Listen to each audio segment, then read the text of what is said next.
Compared to all the other problems we're having tonight, that's not too bad. Okay, only one of us is having problems. True. Some of us aren't having issues.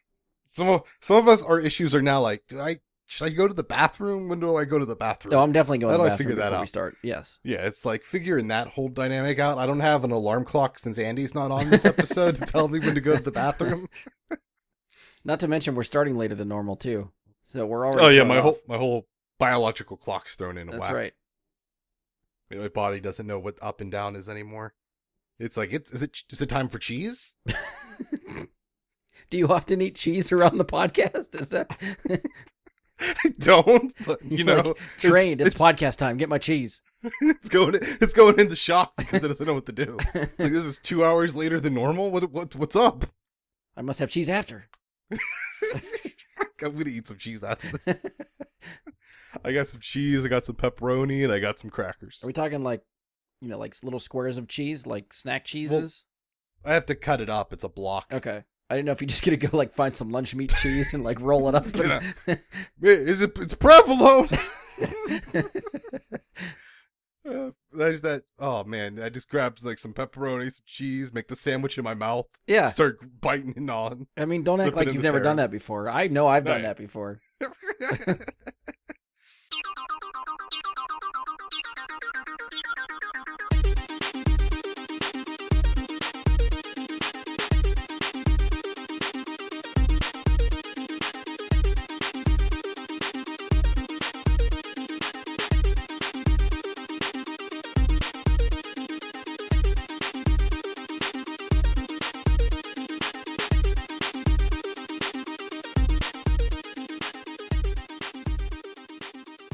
Hello and welcome to another episode of Bry Guy and his Super Friends. I'm your host, Brian Labick. Joining me for this episode is someone who will most likely have to change his pants every time someone says Elden Ring, Mike Bradley. Well, yeah, I mean, you're not wrong. Is that change number one? No. No, when you say tarnished one, maybe, but... Okay. you know, So we'll have to have the right keywords queued up. Right. Gotcha. And next up is someone who has probably been pissed off for a week, wondering why Scorn wasn't part of anyone's show, Ian Leidick. How the fuck are you gonna give me a trailer last year that's a bunch of fucking phalluses and aliens and major H.R. Grieger vibes, and then tell me you showed some of it, but show none of it? I have written a strongly worded letter to one Mr. Phil Spencer to demand more Scorn. Maybe they have like a deep dive video somewhere that we just didn't know about that they hid. Oh, I've deep dived into a number of phallic objects, and let me tell you, I found no Scorn. And moving on from that discussion. I mean, to be fair, I want to see that game, too. I'd like to know what's going on with that. But I think Looked like pretty on your cool. list between Elden Ring and Scorn, we know where you're going. Scorn. But yeah. All those fleshy meat sounds. All right, so if you've listened to the show before, you'll know we usually do an episode around video game reveals and announcements from E3 every year, except that last year there wasn't an E3. So instead we got industry veteran Jeff Keighley put together an all-digital event called Summer Game Fest, which lasted the entire summer, not just a weekend. This year, E3 is back. It went all digital, so it was a digital-only event. They showed some videos, had some conferences and stuff like that. Summer Game Fest also returned this year, and will continue through the summer with a schedule of events culminating in Gamescom on August 25th. So we still got more stuff to come. We're just talking about this first weekend. Games Fest kicked off and E3 was all the same weekend, so there was a lot of shit that happened this past weekend. So at the time of this recording, like I said, Summer Game Fest went through their opening. E3 has come and gone. There were some other smaller events and streams that I'm not quite sure what they're affiliated with or not, but they were planned around all the other events, so there's other stuff in there. Now, because there is so much stuff that has come out over the last week, there is in no way that we could cover all of it. We've tried that in the past. It becomes super boring, just trying to laundry list all this stuff.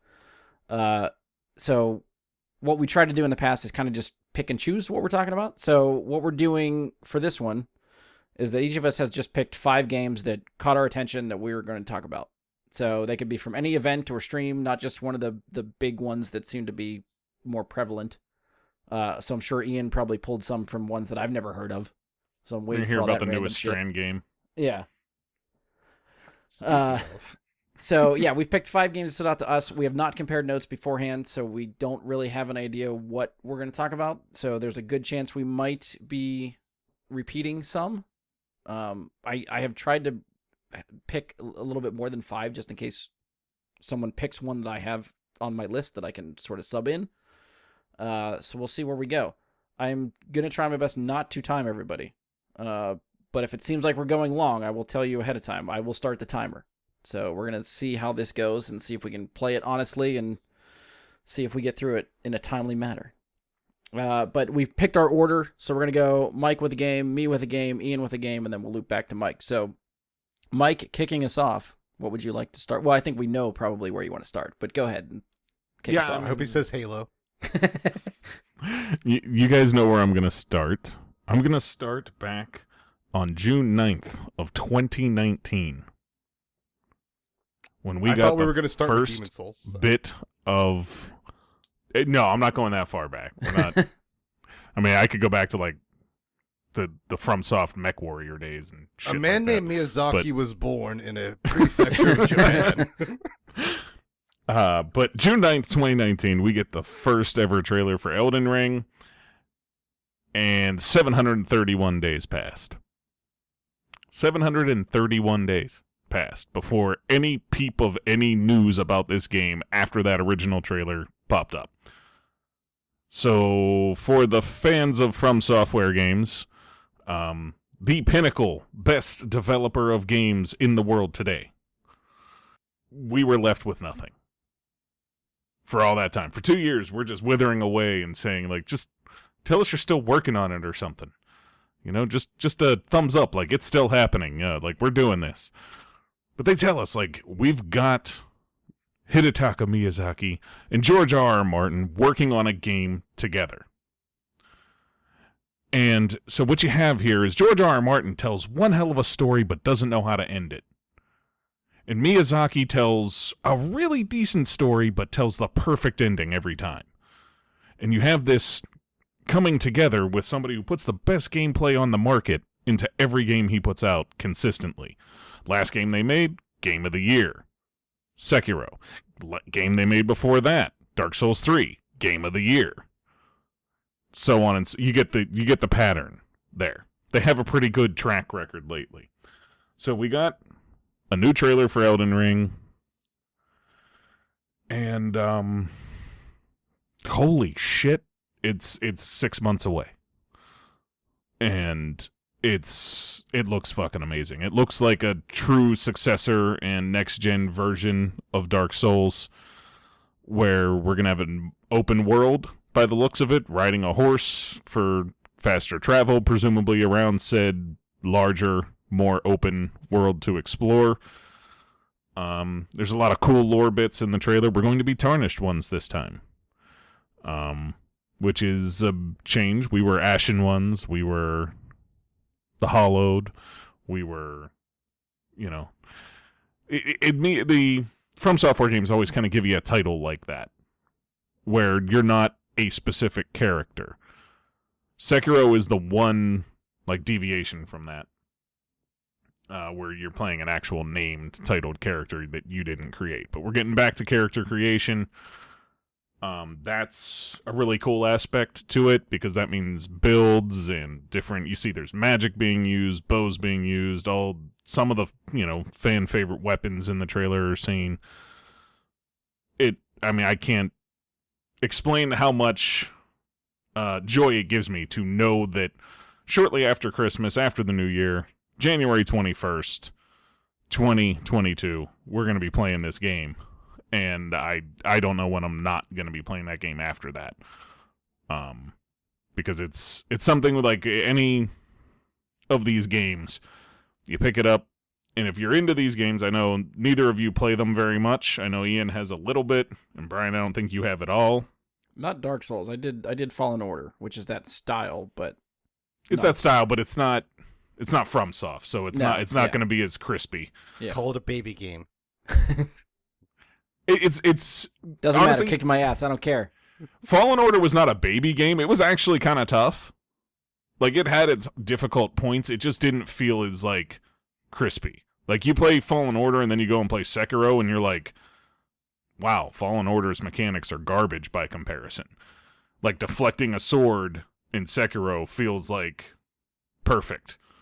And it feels kind of wonky in Fallen Order a little bit. Like, the timing just doesn't work this way that you feel like it should. But it's still fun. It's still Star Wars, all that shit. But for those of us that play a lot of Dark Souls games, and Bloodborne, all those things, part of the fun with a new adventure is taking it on the first time. It's going to be a very long playthrough because they're always very difficult the first time through. So, you'll probably spend anywhere between 30 and 70 hours typically on your first playthrough of one of those games because they're difficult and you got to figure out what's going on. After that, you want to go back in for that New Game Plus, but this time I want to use a bow, or I want to use magic, or I want to use a faster weapon or a bigger weapon, or there's just so many options, and every single one of them plays 100% unique, and that's what makes it special, is the feel of it and all the options for playing. So with this new Dark Souls game, are you concerned at all about the open world nature of it? Slightly. I mean, I want to see what they do. I trust them. I mean, if you look at their track record, since Demon's Souls, they have not released a game that was anything but stellar. So I trust them. They made changes to that format when they did Bloodborne, and people were skeptical. And then Bloodborne is now considered maybe the best game they've ever made. And then they did Sekiro, which was a huge change. We no longer had control over our character, and you were going to have to deflect. There was no blocking. There was, stealth added to it. And Sekiro goes out and wins Game of the Year and is some of the best combat you'll see in any video game ever. So I'm interested, I guess would say is a better term than concerned, to how they're going to handle it, because I trust them not to fuck up. They're one of the only developers out there that I actually trust not to disappoint me. I can't say that fair about any other. What'd you say, Brian? I said that's fair. I mean, you find developers that you trust. Same thing with like a director for a movie. If you like that director, if they've done good stuff that you like, you're obviously going to follow them with whatever they do. Edgar Wright. I think he's a great example of, like, when's the last time Edgar Wright made a movie that disappointed you? Right. Like Scott Pilgrim. Oh, fuck you. Get off my show. So I guess with Elden Ring, I'll play a little bit of the interviewer for you guys, because everybody knows I'm going to play it. It's got that whole... The only other thing I would point out is with an open world, it looks like it's going to have that whole, if you can see it, you're able to go there and touch it. Mm-hmm. Which is a big thing that they have always said. If you can see it on the horizon, you can get to it. And that's been true since Dark Souls 3. That's when they started that whole idea. So that's something I wanted to make note of. But what I wanted to do was ask you, specifically you guys, and see, you guys saw this trailer. Are you guys interested in this and dipping your toes in for the first time into a game like this? Does it make you interested to try out the other ones? So one of the things, it's not maybe directly related to the trailer, because I think a part of that was just showing off, hey, it exists. We didn't just quit making games. Yeah. But so they bring in George R.R. Martin, who, from my understanding, provided maybe just like a bunch of background lore for them to pick and pull from to decide to coerce into a narrative. But like, he gave a bunch of stuff, but he didn't write a story, That's my understanding. He did he gave an interview right after this came out. Mm-hmm. And he was talking about like what his contribution was, which has been done for years, according to what he said, like, because I would hope building the game. I have an issue with him. Well, I'm just saying. Book I want to read. I'm just saying they've been building the game around the world he created for them. Mm-hmm. How much of the lore and the story? I feel like a lot of the lore is going to be from him, and a lot of the story is going to be built into that. But I mean, Miyazaki tells fucking amazing stories on his own. So I don't know. I don't think we're going to get to know for quite some time what the split is on that and how much. Like, once I see it, I'll know which elements come from which of them, because they have very different styles. Similar genres, but their styles are vastly different. Which I think also just plays into the Eastern versus Western natures of their work in some regards, and then also their normal medium delivery. They're very different writing books and video game scripts. And we are talking about, Miyazaki, I think, is very well regarded. He's maybe the second best Miyazaki that works in media. Well, I know there's that other one that does anime, but I don't know anything about him. I don't anime. So I know you do, but I don't. So he has the great quote, "Anime was a mistake."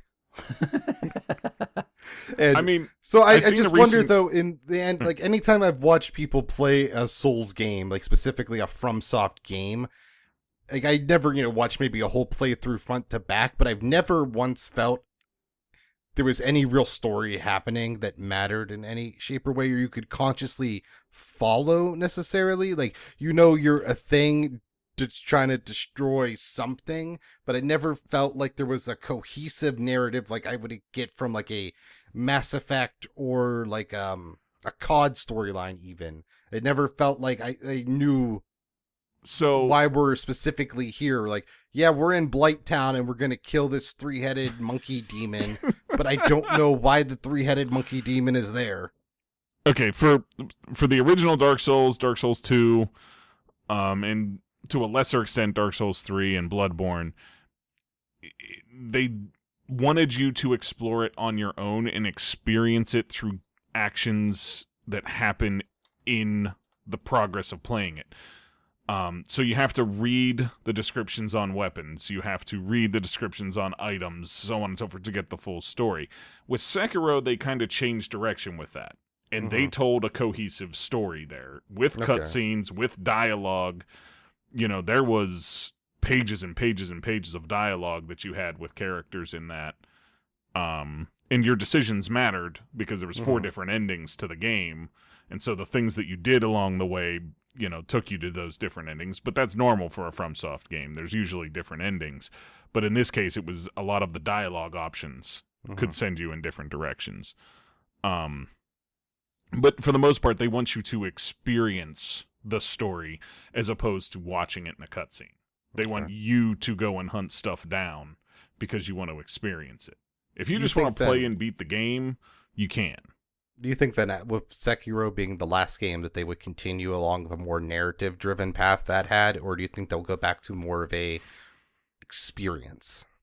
I think with George R.R. Martin involved, I would expect more of that to be utilized. I don't think they're going to waste whatever they paid him to be involved on dialogue or on like descriptions of weapons. Okay. Yeah, I wouldn't think that they would. I would think that they would want to put his involvement at the forefront in some way, shape, or form. But I mean, time will tell, because it's hard to say, because Sekiro was a bit of a diversion for them, giving you a specific character to play as. Okay. And this is going back to the Tarnished one, where you're not you're not Mr. creation. Sekiro. Right, Mr. Yes. So then I guess one other thing, before we move on. So I noticed some people pointing out they saw a lot of Celtic imagery in the trailer. Do any of the Souls games... Go ahead. But do any of the Soul games focus, like I think Sekiro did, but like focus on a specific type of like, not lore, but like, oh, this is a lot of like Japanese imagery or something, or a lot of like Chinese religious imagery? Do any of the games do that already? Bloodborne, whether you know it or not, is very Lovecraftian in its whole deal. So it has a very like werewolves and vampires start that takes that Lovecraftian turn about halfway through the story. So there's that. In terms of, do they have a direct influence, I guess, toward the story? Yes. Miyazaki was driven, at least with the first Dark Souls, there is a manga I believe is what it is. I've never read it, but I think it's called Hellblade, Okay. something like that. Mhm. That he drew most of the inspiration for that story from. Okay.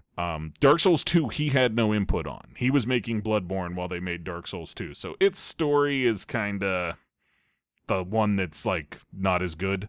Mm-hmm. But again, he wasn't like he directed the game, but he had very little input because he was making Bloodborne. Okay. And then Dark Souls 3 really just kind of uses that same influence. Mm-hmm. Because like Dark Souls 1 and 3 stories are very connected. Mm-hmm. The characters, the bosses, all of them have a lot of similarities and connections to one another. Dark Souls 2 doesn't have a whole lot of connection to either of the other two because he wasn't there doing it. And Demon Souls, I've played minimal bits of because I don't have a PlayStation 5 yet. And I had already gotten rid of my PlayStation 3 when I got into the Souls games. Gotcha. So I've played it a little bit, but not much. Okay. And then to answer your original question, I'm interested in the game. I think for me personally, I either want to go back and start at Dark Souls 1, but I think more I've been thinking about starting off with something like a Code Vein that's more Souls-like than I think some other stuff I've played, like a Dragon's Dogma, to try and get into that mindset more before jumping back into a Dark Souls, a FromSoft proper game, I think. But Elden Ring, it's a very impressive looking trailer, and I really like, every boss design I've ever seen from them looks really cool. I think they're very cool, and a lot of the boss fights have a lot of very unique boss fighty things that I don't see as much in, the RPGs and shooters I play more, where they're not like, there's less variety in those, I would say, with bosses. Right. And they have a lot of that, and it's always been very cool. But originally I didn't have a PlayStation at the time to play them, so I didn't play them. But now they're all coming on PC, and they work on PC, which is another issue, I think, with like the original Dark Souls PC release. So it's something I definitely think I'm going to The original one, but they fixed that. Yeah. Modders fixed that for them, actually. So I think it's something where I'll jump in with maybe like a Code Vein and then maybe try and get just into some FromSoft. But I can see myself just jumping to Elden Ring because it's the new one when it comes out. The only thing I would say about Code Vein is for somebody who's not seasoned in the genre, it is more punishing than any of the Dark Souls games. Oh, that's fun. So it's anime, in terms of difficulty. It's right near the top of any of the types. It's like quality. It's also right near the top. But the end game difficulty on that is a pretty extreme step. So if you survive that one, Ian, you're good for all the other ones. Yeah, then absolutely. I just don't know if I'd recommend that as your first experience with a Souls-like game. Roger. Brian, what's your opinion on it? Any interest? The short answer, no. Long answer, no, but. I mean, we know from, if anybody's listened to the show before when we talked about video game stuff, that's just not my style. The only reason I played Fallen Order, that style, was because it's Star Wars. Fair. The only one that FromSoft that interests me is Sekiro. Like, I'd like to try that one. But I never picked it up for PS4. If I eventually get my hands on a PS5, they are doing a PS5 version, I think, right? I'll give you my Xbox copy so you can play it. Oh, they have it on Xbox too? I thought it was in... No, the only PlayStation exclusives are Demon Souls and Bloodborne. Else. No. I'm thinking of Tsushima. Oh, Ghost of Tsushima. Yeah, that's what I'm thinking of. So no, I don't think I'm going to play any of them. Sekiro's way better than that. Yeah, it's just that style. I get too frustrated with that style of gameplay that I give up before finishing. Fair enough. That's what it's all about jolly cooperation. You can, that's a thing. They have cooperative gameplay. You can just call me in to beat the boss that you can't get past. And then I feel like that kind of defeats the purpose of trying the game, though. But you can watch the non-existent cutscenes then. No, there is cutscenes. Dark Souls 2 actually has a cutscene for every single boss. Huh. When you enter a boss room, you get an intro cutscene. Dark Souls 1 has it for some of them. Not all. Yeah, I just think that there's certain games for certain people, and those games are just not for me. I will probably play Fallen Order 2 because that's probably going to happen because the first one did well enough that I'm sure it's getting a sequel.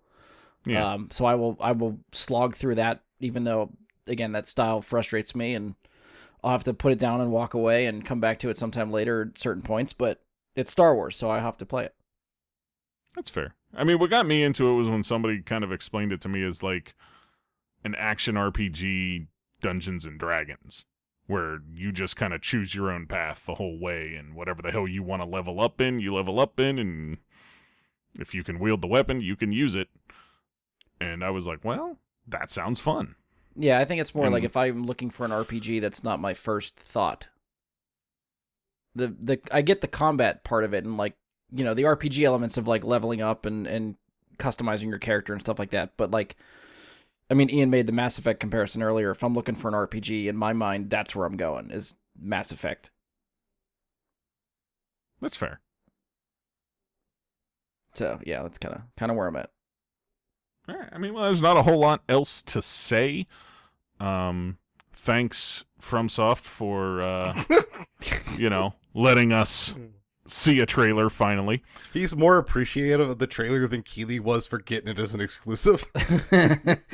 Keeley getting it as an exclusive, like, he was fucking with everybody during the entire Summer Game Fest. Mm-hmm. Like, I think even Ryan Reynolds was like, "Oh, I'm here to announce Elden Ring." Ha, no, I'm not. It was like, fucker. Like, I like you, but that was shitty. Yeah. Well, it made no sense. Like, why would he be there to do it anyways? But it was still like, come on, man, stop That'd it. be funny. Yeah. All right, is that all you got for that one? Should we cap it off there? Yeah, there's not really much else to say. Okay. Do you think it's $70? I feel like most games. I mean, I'm going to be are. buying I don't know whatever what games most are. collectible edition with all the most physical swag there is. That I'll definitely exists for buy it, that so. if it comes with Winds of Winter. Just a whole package deal. Whatever that top end edition of it is what I'll be buying. So The one with the four-headed monkey statue. yeah, this 4-headed monkey statue and whatever the hell else comes with it. Yeah, I'm 100% there for this one. It's just a Blu-ray of the trailer. A whole Blu-ray, in. just one trailer on it. I'm in. Comes with a sticker of Keely's face having watched the trailer. I did like that Just was a his sticker, profile though? picture. Yeah. All right, so I guess that's my turn. So I imagine that I feel like the little bit that Mike and I were sort of talking back and forth, I think this might make Mike's list, so I'm going to take it from him. I'm sure that'll happen a couple times. Yeah, we'll see where we go. For me, Battlefield is one of my favorite first-person shooter franchises that's out there, that has existed. I play a lot of Call of Duty, but Battlefield is much more what I prefer. It's much more my speed. It is less twitchy. It is less frustrating. It's much more fun to me. I've enjoyed the last couple. Like Battlefield 1 has been decent. Battlefield 5 was good. I liked those games. I don't feel like I put as much time into them as I have like 3 and 4. And I don't know if it's just the setting change. So this one is going to 2042, so it's near future. So it's much more of a modern setting, a little bit of futuristic tech and stuff with it. I fucking love these games. The trailers that they showed got me so hyped. I am so excited. This is coming out October 22nd. Some of the info they released, it's going to be 128 players on Xbox Series X and S, PS5, and PC. If you're on the older generation of consoles, Xbox One and PS4, you only get capped at 64, which is what they are now. There seems to be some crazy fucking weather effects that seem to change the maps that are... Quick question before you go further. Yeah. With the number of players and all that, did they announce anything about crossplay? No. I haven't seen anything about crossplay. I don't even know how the cross-generational stuff will work. Yeah, they didn't talk about cross-gen or crossplay. I'm assuming Okay. cross-gen's just not going to work. That I would assume that's not going to work. Well, it but might go one crossplay- way. Like, if you're on Maybe. Series X or something, you might be able to join lobbies of 64 players, but obviously, older generation of consoles can't jump into lobbies with 128, so Right. it might be something like that. Okay. Battlefield, to my knowledge, I don't think any of the other Battlefields have done cross-play before, so They this have would be not. the first one to do it if they decide to do that. But I haven't heard one way or the other that they're And there's going only to do that. one EA game, I believe, currently that has crossplay, which is Apex Legends. Yeah. Yeah. Yeah, I don't mean, think I'd anything love else it they have. for them to get crossplay. I think if you have lobbies that need 128 people, I think crossplay is the way to go, just to help matchmaking for this kind of stuff. But if you've never played Battlefield before, the maps for the battles are humongous. So they're probably going to be that much bigger with 128 people. They're doubling their player size than what they've had before. They've talked about how the bread and butter for Battlefield is their conquest mode, which is basically capturing flags and holding those areas and securing them to get points for your team. The maps are so big that you might have 2 flags for an area, so there might be like an A1 and an A2 to capture the A point. So they're trying to spread people out enough for that. A lot more vehicles flying around, which may be good or bad depending on how you feel about vehicles. I'm really curious looking at these trailers what role the infantry will play, because just getting around the map almost feels like you need a vehicle. Being able to survive fights with vehicles, you almost need another vehicle. So, and they talked about how there's some sort of way to call in a vehicle. Like you see it a little bit in the trailers where they airdrop a tank or something for someone to use. So is it just going to be vehicles spawning all over the place? Like they have to have some kind of cap on that. So I don't know what that's going to be like. Massive cooldown. Didn't You they would have, think. like, one of the games have that mode where someone, like, I think on their phone or something could be, like, the commander? That was in Battlefield 4. Mhm. Yes, they had the whole tablet functionality, which I don't know if the tablet part of it still works, but if you play Battlefield 4, you can enter the match as the commander, Mhm. which just gives you the overview of the map. You're basically pointing at squads and saying attack A, attack B, and if whatever you control gives you other, like you can call in UAVs based on what points you control and stuff like that, which I think is really cool, and they haven't done it since then. I'd like to see them do something like that again, just to give someone else an option to play that style if they want to. And be totally ignored. If you do it well and people actually listen to you, I think it actually works very well. But to your point, people are doing it, but no one ever follows orders from your squad, let alone a commander that is overseeing everybody. So what the hell's the difference? One thing the Battlefield typically does is that they have set classes. So you have a medic, an engineer, recon, which is your sniper, and then like support for ammo and anti-vehicle type of stuff. The classes that they're doing in this game are much more customizable. So it seems like any class you choose, you can pick any type of weapon, which typically LMGs are your support class. SMGs and assault rifles are medic and assault classes. Snipers go to your recon. So it seems like you can pick any type of weapon based on any type of class. So that, I don't know if I like it being that free. Like I like having customizable options, but I liked the set specific classes and being able a little bit more restrictive that way. So I don't know how that's going to go. They talked about specialists that are different characters that you can use that have different abilities. So somebody had like you see in the trailer that somebody had a grapple hook that you can use. Mm-hmm. I don't remember what the other. Thinking like Battlefront, like when you get like a Jedi or a Sith to hop into battle with for a short time until you die once, and then you're back to normal. And what I don't know is if like you build up a point, like in Battlefront, if you would build up points to be able to call your specialist in, or if you're just picking that class from the start and then building around that. That I don't know. I mean, that could be how the vehicles work too, is on the Battlefront system, where you earn points and then you call in. And that would give it that much of a cap and restriction where you can't just spam the vehicles all over the place. So that would work for me. Yeah. I'd be fine with that. Yeah. But yeah, I mean, I think the game looks amazing. They had a few maps in Battlefield 4 that changed based on the weather. Like it was just a scripted timed event halfway through the match. The weather kicks in and shit happens. And this one with tornadoes and sandstorms and all their shit that looks like, drastic map changes, which I love. I'm curious how bad the destructibility, well, bad isn't good, how bad the destructibility is if you could just bring down buildings to your will. What's that? How thorough. Yes, that's a better word. Because they hype up the destructibility of their environments and their maps, but it seems like it's usually restricted to certain buildings in certain areas, so I'm curious how much that freedom they give you for that. But anyway, I could, just like Elden Ring for Mike, I could rave about Battlefield forever, so I'm going to call it. So what do you guys, if either of you are into Battlefield, what do you think? One concern I had was they mentioned the maps evolving over the games, like the one with the rocket launch and the other one with the tornado. I could just see that getting annoying happening every game almost, like where people just start, okay, we just avoid that area of the map. Yeah. like for the game, because why am I dealing? Who wants to deal with a tornado? True. Yeah.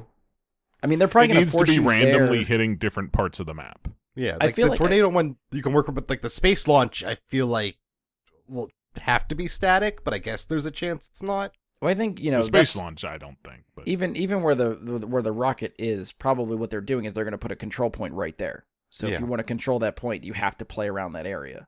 Mm-hmm.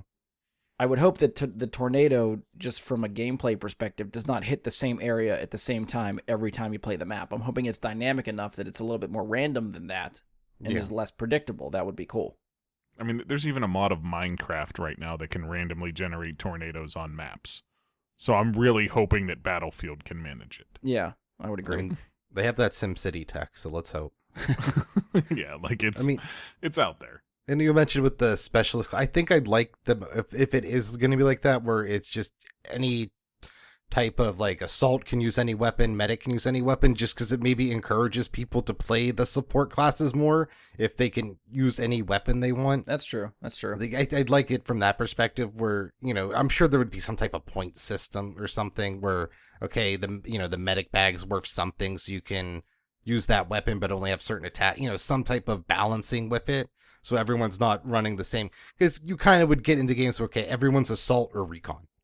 Oh, yeah. That's typically how it is now. Yeah, so I think I would like, if it's more open where, people are going to play the medic because they can at least use a gun they want, or like, they got the RPG because they're the support, and they can also fix vehicles, but they can use an assault rifle or something, Right. not using the slow-ass LMG, and they're like, I'm not getting fucking anywhere because I can't get in a fucking vehicle, Yeah, yeah. and I'm too slow. So I think that could help the game a lot, like just opening up that accessibility. Yeah. Mike, go ahead. Anything? I think it looks great. I can't wait for it. I'm going to be playing the hell out of it. I hope they tell us something about crossplay. Mm-hmm. Because like you said, 128 player lobbies is a lot to fill, Yeah. and the PC population will certainly be smaller after a while. Mm-hmm. You know what I mean? It'll be, it doesn't get as many total players. So I want to be able to play with you. I want to be able to play with Ian. I want to be able to play with anybody who wants to play. Yeah. And I don't want my decision on where to get it made based solely on which one I think lobbies will continue to fill for the longest. Right. I don't want to have to do that because I want to play it on my PC. I invested in the PC. I put it together. I've got this really great machine. It's what I want to play it on. And I Yeah. want to be able to play it with whoever I want. And I'm hoping going forward that more companies are just getting on board with that. But that's my biggest concern right now. And especially with this being a multiplayer only game, I would be surprised if they didn't put crossplay in it. Yeah. And everyone would blame Sony if they don't. But the other end for me, the thing I seen, like Ian said, when you're gonna have classes picking up multiple different kinds of weapons. I also saw that there is a system where you're actually gonna be able to carry multiple weapons this time, not just a rifle and a pistol. I mean, you're gonna be able to say they showed like you're able to hop in and swap your attachments. Oh, yeah, yeah. For like long range to short range, Yeah. or things like that, so that you can have two different setups ready to go. I don't know if that's multiple weapons or not, though. I don't know if you're able to just swap to the weapon, or you're going to have to just swap attachments on the current weapon. I was under the impression it was whatever weapon you were carrying. If you can find a place to hide enough, you can swap out attachments, scopes and handles, and barrels and stuff like that if you want. But I love that aspect of it. It gives you the option to have a setup that lets you play at close or far range. Yeah. And that to me on a big ass map like that is a really good thing, because you don't know where the next engagement's gonna come from necessarily, and being stuck to one type of weapon, I never like that. Yeah. You know what I mean? Having just like if you go in as a sniper and you're just stuck with a sniper rifle, close range engagements, you're pretty much screwed. Yeah. If somebody comes up on you, you're dead. You lost. I like the ability to make a play. You know what I mean? And have a chance to engage at multiple ranges, I guess. Yeah. I'm amped for 64v64. I can't wait to see what that's like. That sounds like it's going to be a lot of fun. I think I made the comment to Ian at some point, who then put me in my place shortly after, but I was like, man, 128 people in these lobbies. I've never played multiplayer with this many people before. And he goes, you play Warzone all the time. There's 150 people in those maps. I was like, God damn it. True. I guess, like, I mean, like that many people on a map is something we've seen, but not with not in a game 64 that v64. lasts that long. Right. Too. Like where you respectively have that many people the full match. Right. Right. And not for a respawner. You know what I mean? Yeah. That like it's something where like any game that does that now, you're dead, you're out. Yeah. Yeah, like that large you're talking about like some MMO PvPs and stuff. Yeah. And I'm very excited to see what that's like, because they like Battlefield already kind of felt like full scale war when you got into some of those maps. It felt, you know, what I mean, like you were on an actual battlefield, And that's with And the 64 maps are- players. right? And that's with half. Yeah. We're gonna double that now, and I think a lot of it's gonna be in verticality that you didn't get in a lot of Battlefield maps before. That you know, I think that's gonna add a lot of depth to the combat. That, you know, like if you look at Battlefield 1 and Battlefield 5, there was not verticality on any of those maps. Like there was like a second floor on this building, and that was about it. Yeah. You know, you didn't get much more than that. So, yeah, I am definitely excited. Battlefield's one where like I don't give a shit about the story. So, Well, like Ian I'm said, not there gonna is miss no it. single player for this. This is multiplayer only. yeah, I could care less. And, So when they said that, I was like, whatever. When COD does it, like COD has characters that I've invested in over years and years. You know what I mean? Like Woods and Price and Soap and there's actual like characters I'd like to follow with the COD games. So Yeah. when they announced that for Black Ops 4, it was like, well, I'm not playing that. Yeah. I mean, I never enjoyed Black Ops multiplayer as much as like Modern Warfare and such. But the stories in Black Ops were always way better. So when they did that, I was like, well, I'm out. I'm not doing that. Yeah. But in this case, I'm like, I think I only played the Battlefield stories before because they were really short. But if they weren't short, I wouldn't have played them. They were like 3-hour story campaigns. Yeah, I don't remember- I I don't think the remember them last being two long. were. So Were it the was like, Bad ah. Company ones longer? I think they were. I think they were Yes. more Yeah, story they driven were. than other ones. I mean, I remember the one for Battlefield 1. Battlefield 1's story or campaign mode jumped around between different eras and different characters and stuff like that, which I actually enjoyed. I liked that one a lot. I think they did something similar for Battlefield 5, but I actually have not touched the campaign for Battlefield 5. I went straight into multiplayer and never looked back. Yeah. That's what I've done since Modern Warfare 2. I didn't play Hardline. Hardline No was one did. decent. I actually kind of like the fuck, story one for person did. Hardline's story. Oh, you played not just the story, you played the game. I've heard people didn't like touch the game because they No, thought it looked like shit. It was coming right after Battlefield 3 or 4 or something like that. And I was like, Cops and Robbers? Sure, everybody plays Cops and Robbers when they're kids. This is going to be awesome. I didn't think it was terrible. I still liked it. I don't think it was as good as the other Battlefield games, but I thought it was fine. But again, that's I maybe didn't just my touch it, bias like- because I like that franchise so much that I'll play it. that's fair. It's a quality franchise, and I'm looking forward to getting back into just multiplayer, having a game that's really focused on just its multiplayer. And I'm really glad they didn't announce it was going to be like a battle royale or some shit. Yeah. They have been I- asked about that. They haven't said we're not doing it. It's just kind of like we're not talking about it at this time. Yeah, and I hope they if they get into it, fine, whatever. But support this more. I just want a multiplayer game. Yeah. You know, battle royales are fun and all and have their place, but I'd rather this just do what it does best, which is large scale battles. Yes. Yeah.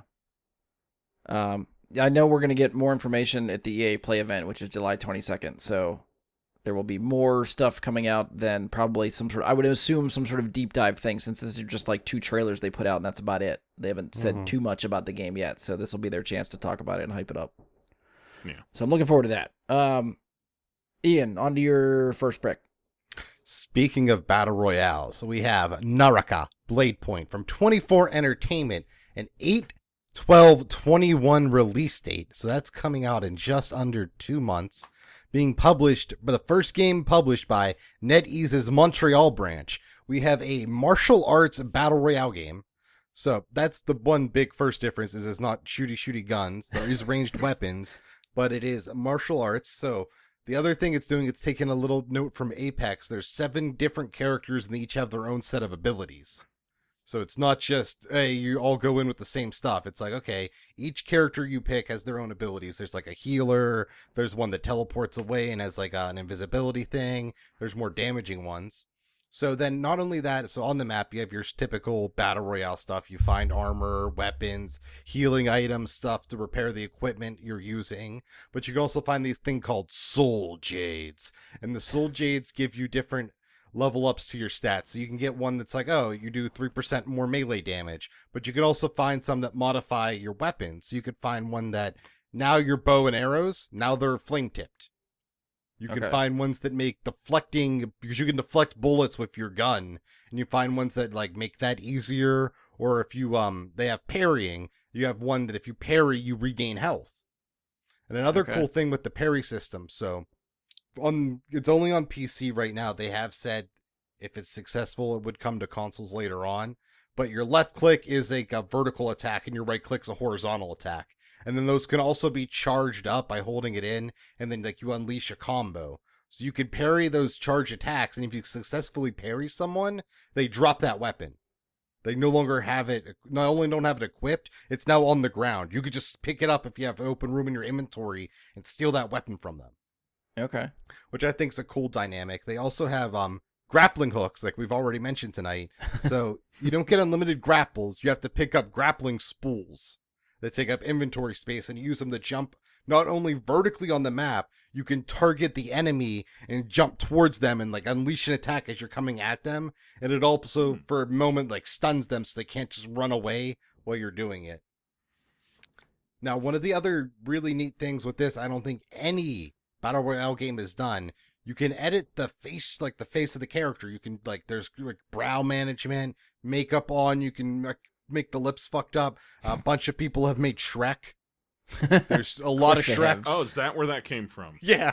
Okay. So the other let's see. The other big thing is that okay guys, this is gonna be tough for me to say. There is some performance issues right now, but it is a beta. I'm playing on a 3080 with 9900K processor, 32 gigabyte RAM, raw overclocked. I am playing on 1440p high settings with DLSS set to auto. And while mostly at 100 FPS, there are parts where it gets down into the 50s and it's very noticeable. And part of that can also be based on your connection to the other player. Where, like, if the other player has, like, a poor internet connection, like, it will actually start to lag around you. And you can tell because if you move the camera so you don't see that player anymore, your frames go up. So that's something they're going to have to work on. There's already been one patch that's come out since this newest beta. And my one big concern with this game, which has been probably the most vocal complaint, it still seems like a minority of players, but the most vocal, is that it is not going to be free to play when it launches. It will have a $20 buy-in to get the game. A lot of people are worried because basically PUBG got away with it as a battle royale because there were battle royales. Yeah. I can't think of a successful battle royale that's come since that's charged for the game. So some people are saying it's a good anti-cheat measurement because there's that buy-in. Right. So you got to spend the $20 to cheat again. So we'll see. That's my concern too, is what's this player base going to be like? Right now, it's the 5th most played game on Steam since this newest beta started on the 16th. 150,000 concurrent players. I think it broke 170 today. Like, there's people playing it, but how many of those are converted into purchases? Yeah. Come August 12th. That's a concern. But like I said, it's been a lot of fun. The combat flows more smoothly than you would think. I think that's the hard part with these melee battle royale games. It's not the first. It's hard to get that to flow when it's not an NPC because the other player could just do whatever. There's no predefined pattern for them to do. So you can have fights sometimes where you're just, neither of you are connecting because you're both like rolling out trying to do the thing, but it's still fun. I hate dying in this game. Like, not because I'm upset, because like it's very like that guy is much better than me, you know. It's not like, oh fuck bullshit, that guy's wearing a rose skin and was crouched down in the corner and I didn't even see his fucking ass. It's that guy just outskilled the shit out of me. And it's frustrating in that sense, but it's been real quick to get in and out of games. They are going to plan on doing a battle pass as well. There's already skins in the game. I think it's a lot of fun. Right now, there's only trios and solos, and there's also kind of not a battle royale mode, but a mode where, like, I forget how many lives you get, but it's the winners whoever has the most kills at the end. It's not a traditional battle royale in that sense, and those are the modes right now. I haven't seen them talk about adding duos or quads or anything. So 60 players, trios or solos. The maps may be comparable size to the Apex map, but it's a little slower moving, so it's probably a little smaller. But like I said, it's a lot more verticality in it because of the grappling hook. Yeah. Interesting. So when you kill somebody, are they eliminated or do they respawn? So in solos, they're just done. They're gone. Okay. In trios, they can be brought back to life. There's one character, I believe, that has the ability to revive, but otherwise you go to I forget their word for it, but the ghost realm, and you have to run yourself back to a shrine and get respawned, and you get one of those per game, but only before the first circle closes. Okay. I was just saying because you said the most kills wins, so that's why I was. That's in one of the other modes. In that mode, you just get respawns. Like you just get respawned. Okay. So, but there is a traditional like battle royale. In where the it's traditional last man battle standing. royale, yeah, just last man standing, and that's the one where one respawn in trios until the first circle ends. In solos, no respawn. You're dead. You're dead. You're dead, and you get in. I hate this. They just put you right into watching the dude that just trash take all your equipment. Yeah. It's the And worst then they feeling. probably emote at you. Oh yeah. I mean that's the standard, isn't it? And then this has been a concern because it is a Chinese developer. Unfortunately, a lot of games with a high Chinese player count have a lot of cheaters because it's more accepted in their culture to cheat in video games. So PUBG has struggled with that mightily over the years. So the one thing I did notice is there are 5 different servers. You got your NA, a South America server, a Chinese server, and then a Europe server, and I'm probably missing one, maybe Oceania in general. So I don't know if the Chinese players are forced onto the Chinese server or not, how that's necessarily working yet. I haven't run into any cheaters yet, and I've played about 8 hours at the time of this recording. I have heard some reports of cheating, but nothing is nearly as widespread as I've heard of Warzone cheating. Gotcha. So- Okay. See how that goes. Yeah, I don't know if that's one that I would typically try or play, but I mean, it sounds interesting. I think it's one that's like would be fun for people to try out just because it's a lot different than I think any battle royale in the market Yeah. right now, and it's kind of like some people have called it MOBA-esque. I don't think it's really a MOBA game because it's a little more involved with the basic attacks than a traditional MOBA is, from my understanding. Because I've only played Smite because League of Legends scares me. So I'm not sure I'm the best person to comment on its mobility, but it is a Chinese dev, so there's a chance that they'll make it into a MOBA at some point as a game mode, but we'll see. So it's a third-person perspective then. Yes. Locked Okay. third person, not locked, you can like move the camera, but you can't switch to first person. I don't know why. I just assumed it was FPS. Oh yeah, it's not. Okay. Which for me makes way more sense than like an Apex or a COD to buy the skins for, because you can see it the whole time. Right. Yeah. Yeah. And they've been very generous with the currency for the beta players. It's carrying over to the full game if you purchase it. But day one, they had issues with the servers, so they gave you like a shit ton of this currency. Like enough to buy like a legendary skin, you know? They don't have the eShop implemented. You can only get the premium currency by pre-ordering right now. Yeah. So I don't know what the cost ratio of what they gave me is. So we'll find out. But it's been fun. There's a couple like abilities things you can level up that like you start in the game. They're not like massive, but it's like, oh, I now gain my energy back 1% quicker. And like that has a whole system. And that seems like it could be cool. Yeah. I don't know if it'll be enough to turn the tide of fights yet, but maybe at max level it will be. Right. Because it's a part of your whole like character level up experience. But it's been a lot of fun, and I have edited some characters, and that's been fun. I haven't made Shrek, but you know, I've made some characters. I'm like, that person fucks around and kills people. As they should. I don't know, Mike, you got anything to add? I don't know if I have anything else to add for this one. I really don't know anything about it except what he's told me. Fair Is this on I'm anyone's probably list? going to try it. You know. I would try. Like I said, you can download it right now on Steam until the 22nd, and that's when it ends. And then I don't believe they're planning on doing another beta. It's just going to be August 12th, $20. Pay it or don't. Yeah, I mean, next couple days I could see definitely hopping in there and giving it a shot. I think, it's one to just try it, just because, like I said, Free try, why not? Yeah, I don't think it's something everyone's done that much of before. All right, Mike, we'll loop back around to you. So, second game. So yeah, Battlefield was my second game, so I'll go to my third, which is ZeniMax and Bethesda bringing us Starfield, which is really just a brief look at Starfield that we got. Starfield's been something that's been talked about for longer than Cyberpunk. It's been there for so damn long, and it looks like we're getting November 11th, 2022, which puts it So it's going to get delayed. It's going to be a about 2023 18.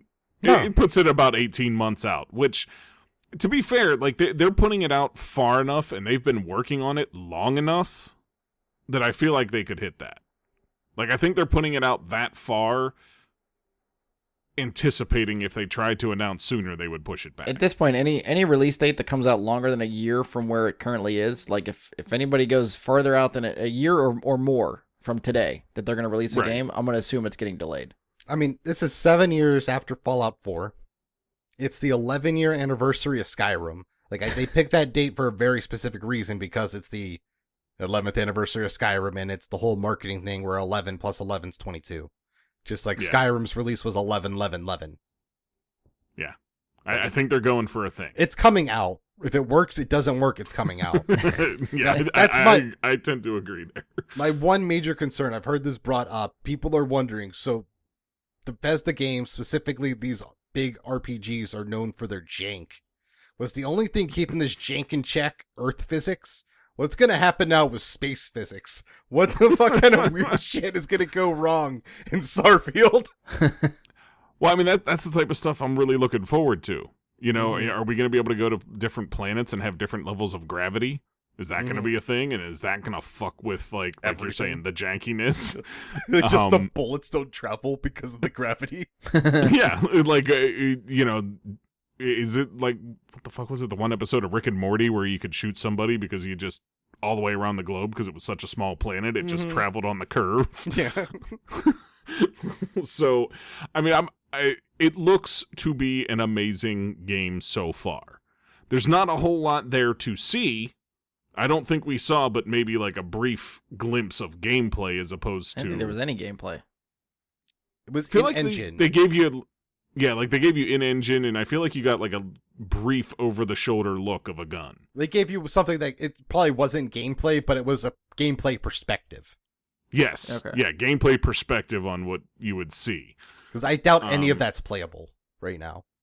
Just with how their games are. I sometimes I don't think their games are playable to, like, it goes almost gold, which is usually a month before release. And that's not like a jank argument. That's just a lot of games aren't really playable until it's happening, unless you're building an early access plan type game.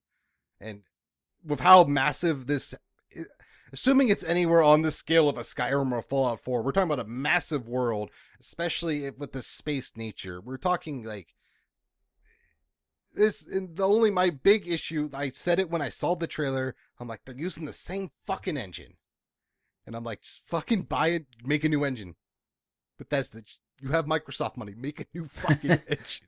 I'm gonna be so pissed. To be fair, this has been in development for so long. It like dates Microsoft's involvement a lot, but I expect Elder Scrolls 6 to be a new engine. It won't, and I'm gonna be still upset about it. Or at least an updated version, heavily updated they're all version. Updated, but they're all still that Morrowind engine at its core. They're still using the Morrowind engine. Well, that's what I'm talking about, though. I want to see like a huge upgrade from where Skyrim was by the time we see Elder Scrolls 6. We're already talking about the next game they're going to release is 11 years after that. Yeah. It might be another 3 to 5 years after that before we even see Elder Scrolls 6. Again, yeah. Like who even knows? But I mean, in this case, I would expect this to be highly updated on top of that, and then even more for then. But yeah, I mean, I look at this as having the potential to be an Elder Scrolls in space kind of experience, which Elder Scrolls with Dragons was amazing. Elder Scrolls with Demons was amazing. Why not take it to space? Right? it's, like, the way, not to offend you, Brian, but think Mass Effect, but better. But, I mean, That come was on. called Mass Effect Andromeda. No, it wasn't. No, it wasn't. No, it wasn't. No. Best $5 I've ever spent. You may have got more value out of that 5. It was like 2 years after release, so like a decent amount of the jank was fixed. Story still sucked, but the gameplay was good. Yeah, I'm not saying, and in that, I'm not saying Mass Effect is bad. I'm saying, like, think about, like, where it could go. And Well, that's all this is, though. This is speculation. This is based on a cutscene that we think we know what this game is. There's still a lot of questions with this, from What my I'm- perspective. what I'm- I just want to know what the hell this is. What I'm hoping for is maybe just a bigger budget of another game. We got a little reading. Okay, we saw just as much. I was about to say that, but we saw just as much of this game that we did this, and that's Outer Worlds 2. I'm hoping just for maybe a more expansive version of that. See, I was looking at it Without the maybe as comedy. more of a mix between, like, Elder Scrolls and Destiny. Where, Okay. Destiny, you're planet hopping, kind of. Not the same, I mean? Like, maybe Elder Scrolls, Destiny, and No Man's Sky kind of, like, all coming together in some way. Because, I mean, it's going to have more active combat than something like No Man's Sky does, of course. Or Star Citizen. Yeah. So, like, you're going to have, like, stuff like that. You're going to have an RPG element. It's just a matter of how's it all going to come together. And I'm excited to find out. I'm very curious about how much actual space flying I can do, because I feel like That would be awesome. be very More tough space to flying not is better. limit it. Like with their budget and how it is, like I played plenty of space games where you can fly and stuff, but the budget is so much different that it like makes sense like how their space works. With Starfield, I would be expecting so much more. I would be expecting like a Star Citizen, an Elite Dangerous like level of flying from it. That I don't know if you can make that game and then also give me any type of Fallout and Skyrim ground level game and still have money. That's fair. Because I mean, I've seen Star Citizen where, like, people playing that with the flight sticks, Mm-hmm. and the flying in that is so, like, damn good. Mm-hmm. Like, the precision that you're able to fly with sometimes is pretty impressive. Oh, it'll be cool if they So- ever make a game out of it. Yeah, it's still in, like, alpha, isn't it? I don't even know if they're using that term. Okay. But yeah, but you can But- still buy a 10K ship. That's US. It's one of those things where, like, I agree. I don't think it's going to have the level of flying that you get out of Star Citizen, Mm-hmm. but some extent of it Mm-hmm. would be nice. Yeah, that's the thing. It's going to be my most anticipated at next year's Xbox conference. Yeah. Because I'm I just want to know what curious. they're doing. I do want to see what this game is, and I'm the potential is there. I just need a little bit more concrete details before I'm like, yes, this is what I'm like fucking there for. Because Todd has lied to me before, and Todd will lie to me again. I mean, the fact of the matter is, this is an Xbox exclusive. It's gonna hit Game Pass, so That was I'm probably going the to biggest try news, it. But was they Yeah. officially said that.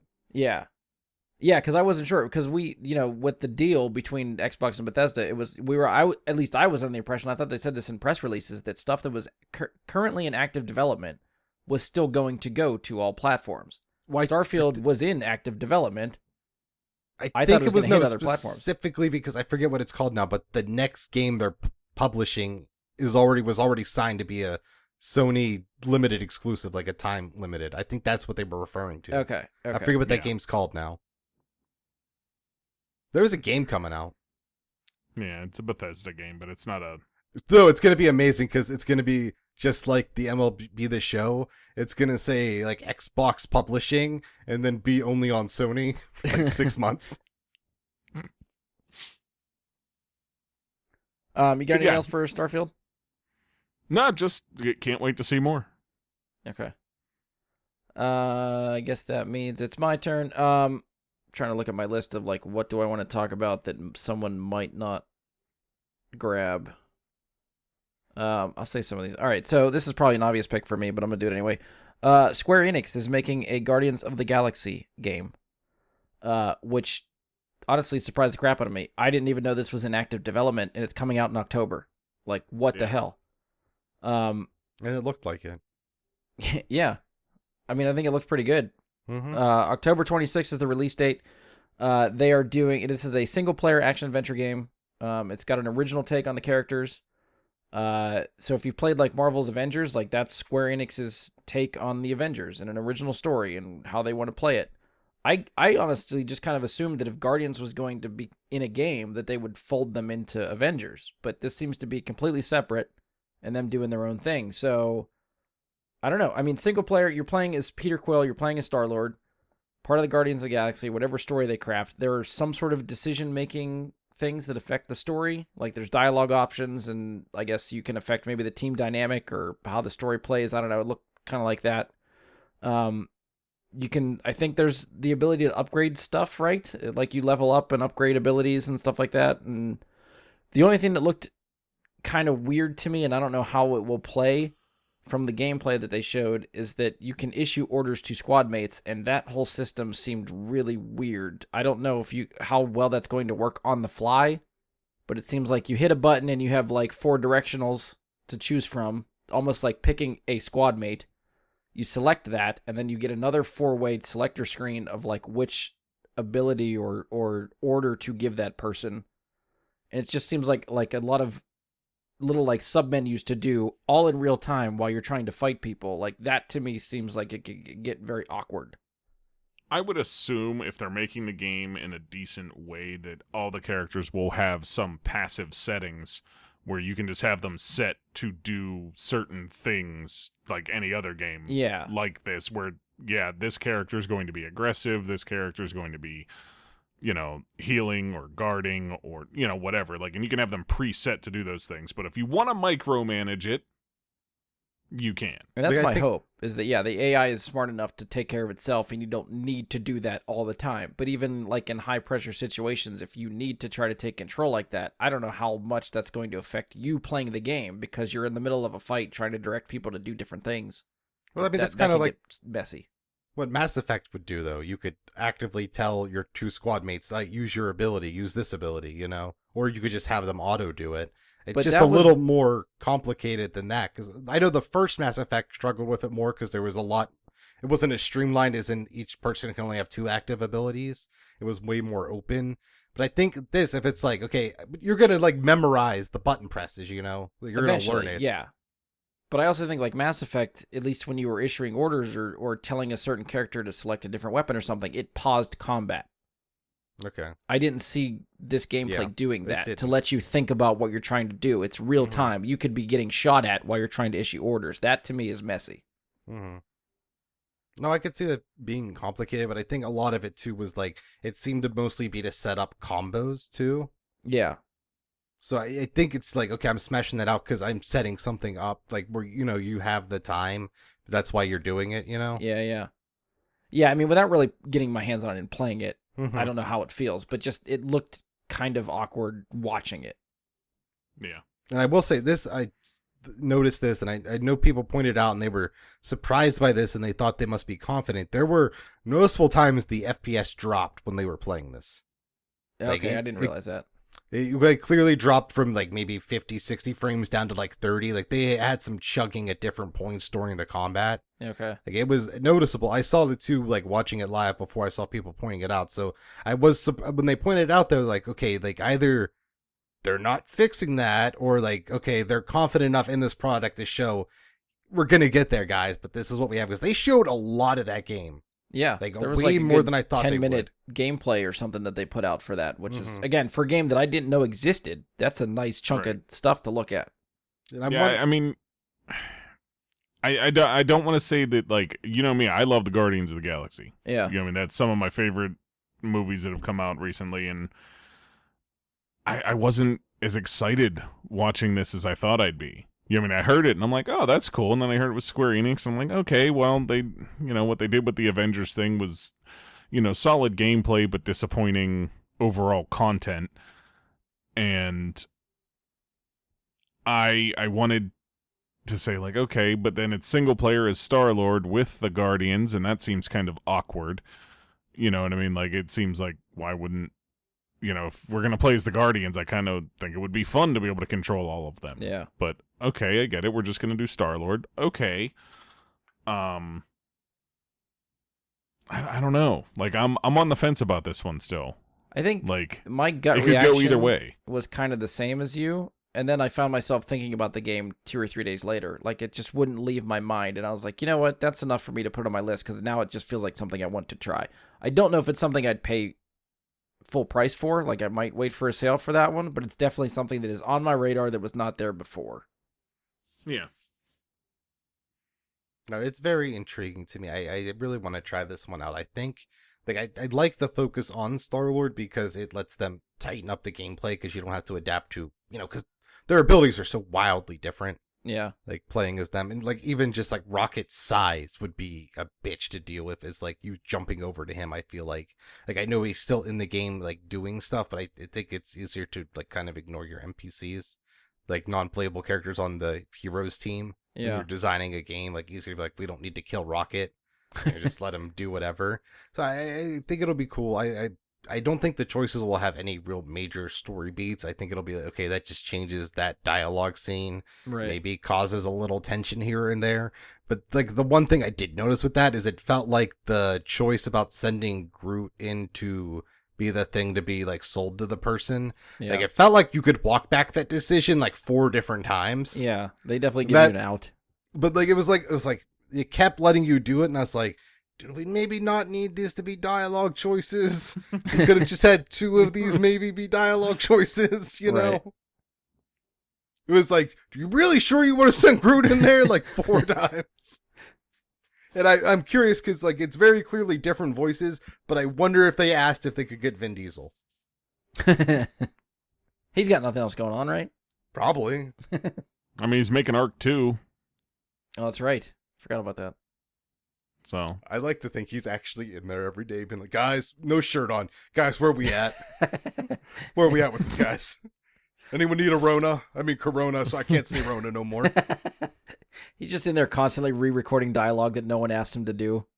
He's not even in the game. He was just in that trailer. All right, well, that's all I got for that one. Ian, we'll go back to you. Okay, so this was also at the Xbox Game Showcase. This is, from what I could see, the first video game from the developer Mundfish. It was Atomic Heart. It's coming out in 2021, and Tencent owns part of Mundfish, so I just want to get that out there because I think it's important to see just how much Tencent owns nowadays. So I don't know if you guys remember Atomic Heart from the Xbox Game Showcase, but it was one of the 2 games that had a ton of Russian shooter vibes. This was the one that wasn't Stalker. This is the one with the weird, trippy robot visuals with the amazing, like, Russian pop song playing. So, a couple of months ago, they actually had a different trailer showing off their ray tracing and DLSS, not just for PC, but also on the Xbox Series X. And it showed a lot more body horror enemies, so it's not just robots you're going up against. There's a lot more of, like, mutated looking people. Like, they had, like a fucking, like, worm head with, like, tentacles popping out of this dude's body you're fighting. So, one thing I noticed is they had ice spraying power. She shot out of your like hand that has like robot wires coming out of it. So you got like different powers you can use in your offhand, and you also have your guns and shit. So I looked into this and I found out a little bit about the story. So this game is set in a warped version of the Soviet Union between the 1930s and 60s. Robots, the internet, and holograms have already been invented as part of the tech revolution. And all of these developments are engulfed in the atmosphere of communism, confrontation, Western imperialism, and other social and political issues of the time. Yes, this is a game with politics. Robots have been mass-produced to assist in agriculture, defense, wood production, and ordinary household chores. But now, they're rebelling. Everything is messed up and the robots are out of control. I thought the trailer was fucking fun. It just blew my mind. It was the most wild thing they showed, I think, at this Xbox showcase. It had that, like, charm of, like, earlier Fallouts and, like, Outer Worlds. And once again, that song banged. I thought this was, like, amazing. It looks like you're fighting all these crazy robot enemies that had that old lady with the fucking umbrella look like she's threatening you, and all the fucking cool little powers and bullshit you might be able to do, and explosions, and it looked a lot of fun. It's like I'm trying to remember the trailer. Like I remember watching it. I remember seeing the logo. I don't remember this trailer that you're referring to. I'm trying to remember what the fuck it looked like. It started off with like the little spinny robot that was red and yellow with like the big oblong head, and I was like, that's funny. That's a funny thing to see. And then it like the music kicks in, and like it cuts away to like your character being this lady with like robot cables coming out of her head, and then it's just this, like upbeat Russian pop song playing the whole time. It was fucking trippy as shit. Like it's the trailer I've watched the most because it's just fun. It looks like it's gonna be a really fun game. Like I said, no firm release date other than 2021. Okay, yeah, And I finally just skimmed through the trailer again, so now I have some visual reference for what you're talking about. Yeah, it just looks wild. Yeah, I think I remember seeing the logo, but I don't remember that the game looked like that, like first person and sort of almost like Far Cry-y. Mm-hmm. Like there's just a lot locked of in that. first person the whole time. They mentioned they wanted to do something like kind of like Just Cause Far Cry, but also like that old System Shock kind of thing too. They really want to make a video game as a video game, to put it. Okay. Like it looks like a video game. Like the story's probably gonna make no fucking sense, like if you really think about it. But like these like Ukrainian and Russian studios know how to make fun shooters, and this looks like one of those. Is it going to be on Game Pass? Day one. Okay. So I know you'll try it. Hopefully. So I might have to dabble. Yeah. Check it out. If it's on Game Pass, I believe it'll it's get also a test. PC Game Pass day one. Oh, sweet. Oh, cool. Bonus. I like it. I don't know, that's Mike. You got about anything it else for that for one? me. No, not really. I don't really remember the trailer, but My list is going really well. I mean, it's what we expected. I feel like you're just gonna name drop all this stuff that either we don't remember or have never heard of.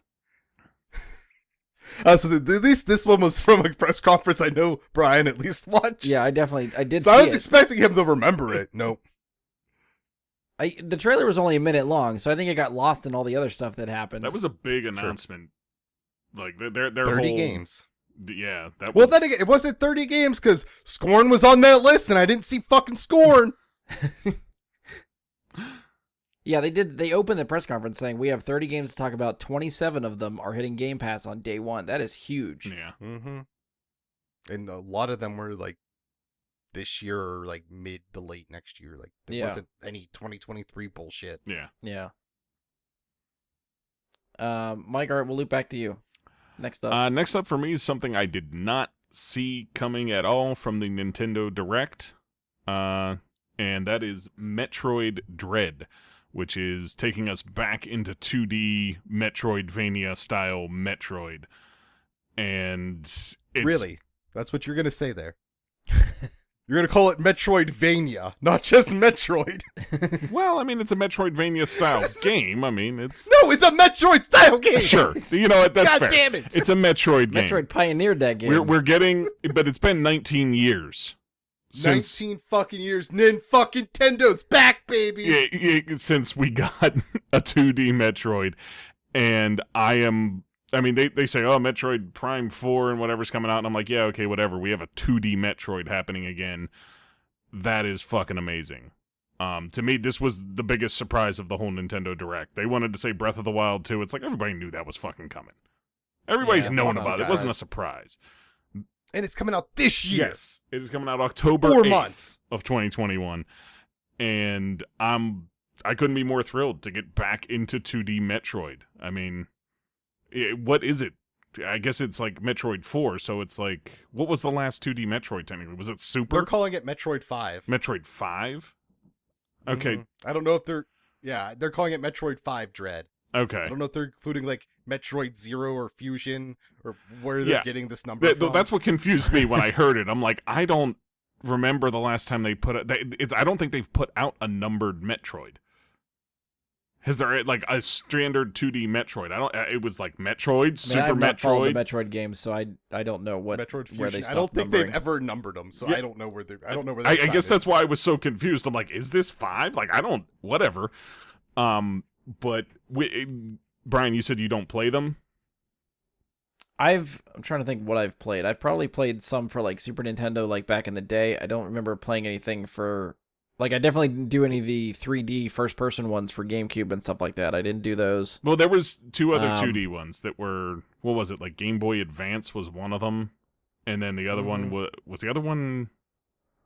There was one on DS. It was okay. So there was a I DS. definitely and an didn't play those Advance. either. Okay, yeah, that's what I was gonna say. Is like that's what happened to Castlevania too. Is they wound up on Game Boy for a while there, but. Is there like a specific reason you never got into them, or is it just No, I don't mind those. I guess I think growing up playing those on Nintendo, I would get stuck and then I'd just put them down and play something else. And I never had the patience for those games when I was little. I haven't gone back to try a 2D Metroid in probably that much time, so I don't know if I could get into it as much. That's fair. And I never played the Castlevania games that were sort of like that either. So that's a whole section of games that I haven't really dove into. I mean, when I was a kid, I never got through the Metroid games, but I went back. I mean, it's probably 12 years ago. Yeah, because I know it was sometime right around the time I met Amy, so it was sometime in there. I was going back and playing like Metroid and Symphony of the Night and those games that I never finished as a kid because they were a little bit more complicated than I was ready for as a child. Right. And I went back and I played them all, and man, they're fucking great. Like, I 100% recommend going back to them and getting the satisfaction of beating them now. Well, I did play one, I think it was similar in style. I think it was, Shadow Complex, I think that was on 360. That was that kind of, I don't remember who made it, but it was that style of game, the 2D, like, scroller. You go this way to unlock an ability, but then you have to go back and use that ability you just unlocked to get to this area, and so on and so forth. Yeah. And progressively opening up the map to figure out where you're going and stuff. It was like that. Okay. I never finished that one, but I did play that one. Well, that was epic. That's right. Yes. Yeah, I never played that one. I don't remember that at all, actually. But I didn't play a lot during 360 era.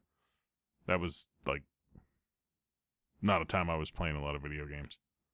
But yeah, I mean, for me, like, this was a surprise. It was, I wouldn't say a shock, but it was definitely like, holy fuck, yes, they're going to do this again. And it got, like, I never cared for Metroid Prime. It was never my thing. I tried it.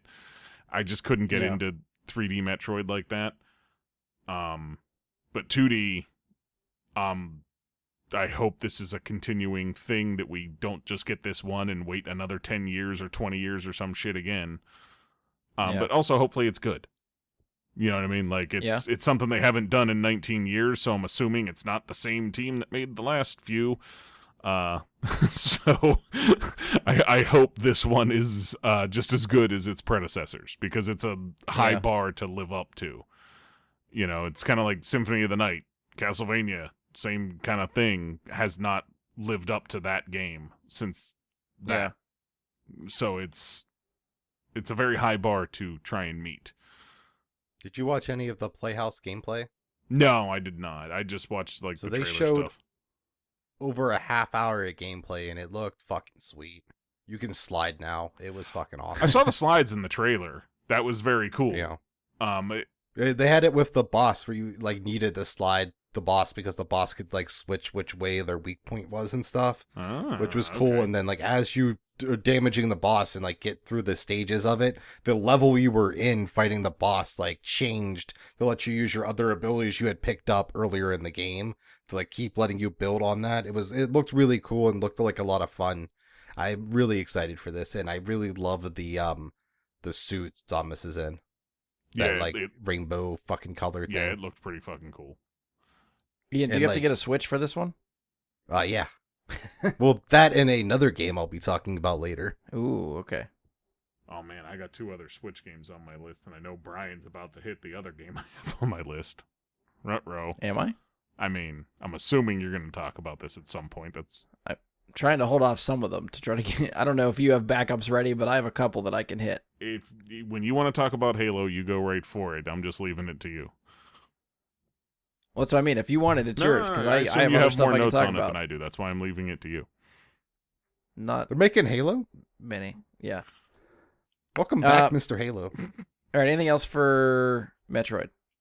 I think it's crazy that they released this 15 minutes into their direct. Like, they didn't lead with it and they didn't close with it, and it's probably the game people cared the most about. Yeah, I mean, Breath of the Wild 2 was getting people, but it wasn't, like, people knew that We was all know. coming. Like, Yeah. I mean, this was a surprise, and it was a big surprise, and it was like, fuck, yes. Mm-hmm. So, you're right. It should have been opener or closer. And it wasn't going to be closer because of Breath of the Wild 2, but it should have been the opener. Yeah, instead of, hey, we're making Tekken. Oh, wait, no, it's not Tekken on Switch. It's a new Smash character. To be fair, a lot of the Switch kids are very into their new Smash character announcements. Yeah, but they're also pissed because it's another Smash character from a different fighting game. Yeah. But then again, they're pissed every time they announce a Smash character. Oh, yeah, anytime it's not the Smash character they wanted. Which is always that. Yeah. Which is Yeah. what it always Yeah. is. It's never that one. Yep. All right, so I'm going to pick something that I really wasn't sure that I was going to pick, and then the more I was trying to review games, I was like, you know what, this stuck out to me more the second viewing than it did the first time. It's a game from Sad Cat Studios called Replaced, which is a 2.5D sci-fi retro futuristic action platformer, which is a mouthful to say, where you play as REACH, Reach, an artificial intelligence trapped in a human body against its will. The game combines cinematic platformer, pixel art, free-flow action combat with a deep, engaging dystopian story set in an alternative 1980s.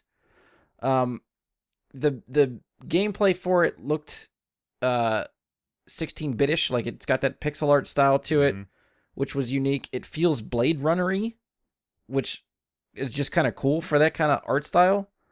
I'm most curious, I think, about the combat. Like, sure, 2D platformer, I get. The way that looked like the combat was working, and they described it as free-flow combat.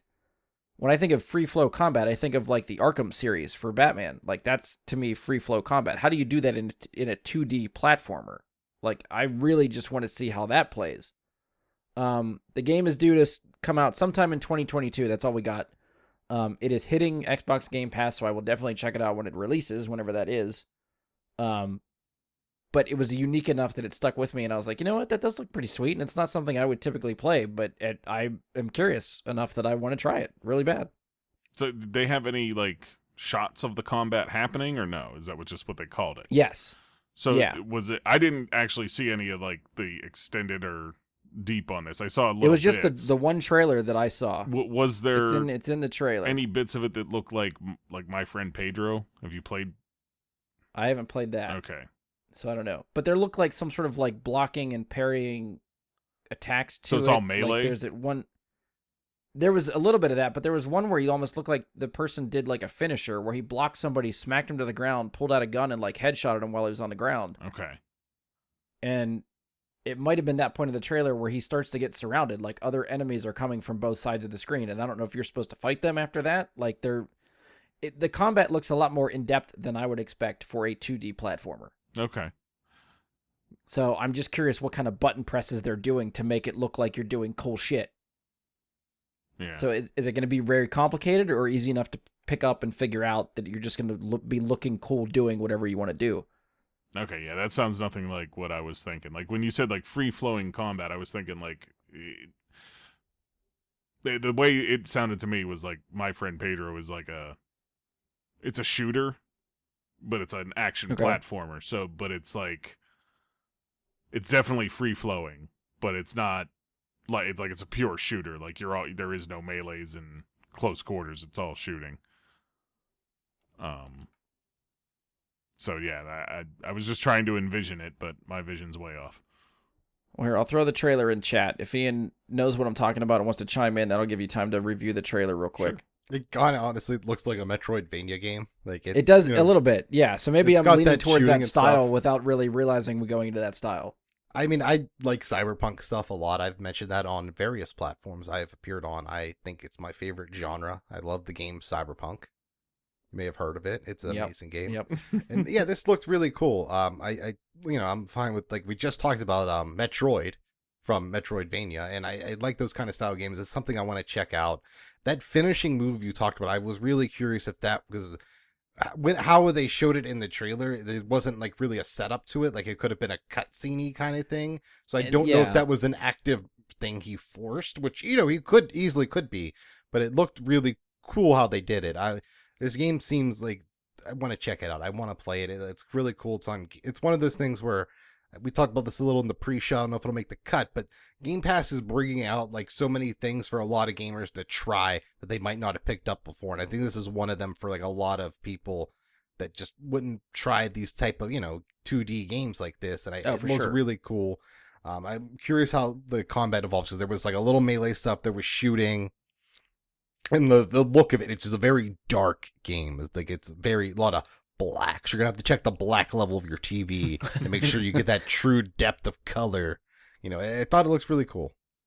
Yeah, upon like looking at the trailer again, I actually recalled it, and I just hadn't, like, I guess the name didn't stick with me, and I was trying to remember what the hell you were talking about, but not a great name. Yeah, I don't get the name very well. I get how like it's gonna play into the story, but it didn't stick. But yeah, it looks pretty damn cool. It's definitely the type of game I'll be playing, especially, again, this is a Game Pass thing as well, right? Yes. So there you go. Day one. Now, we don't get anything other than 2022, so who the hell knows when in 2022 it's coming out? But yeah, that's when my want to keep my eye free on for ride sure. on Game Pass ends, is toward the end of 2022. I mean, at this point, I'm locked in. I'm going, once my 3-year ahead thing expires, I'm paying for this thing. They've got me. And Phil Spencer claims another soul. Yep. I mean, at this point, I'm probably more along the lines of like, pay when I want it kind of situation for Game Pass. Yeah. Like, rather than buying a $60 game, I'll probably pay $15 to play the new release for a month, and if I'm not done with it, pay it again. Yeah. And then if there's other stuff during that month, so be it. And if not, cancel it out. And, because, I mean, it's a lot if you're not going to use it that month. And there's months where I won't use it. Yeah. So. Fair. But, yeah, for stuff like this, yeah, definitely looking forward to it. That's going to be fun. Ian, if we're good, we'll go to you. So, to keep with the Xbox theme, and hey, it's another Russian game. Stalker 2, baby! So they're bringing Stalker back for the first time since 2009. It is made once again by GCS Game World, a studio out of Kiev, Ukraine. The release date's 4/28/22. Fourth game in the series, using a new multi-platform engine created by GSC themselves. GSC has also canceled Stalker 2 twice. This is the third time they're making Stalker 2. It is a FPS game with sorry, I misread my notes. Mutant creatures and the most vile enemy of all, your fellow man, are your main adversaries in the well-known follow-up to one of the most well-known Ukraine game series of all time, set in an alternate timeline where a second nuclear disaster occurred at the Chernobyl exclusion zone, causing strange changes around it. It will feature multiplayer. There's 2 planned story expansions. And just like the trailer for Atomic Hearts, had a fantastic music section.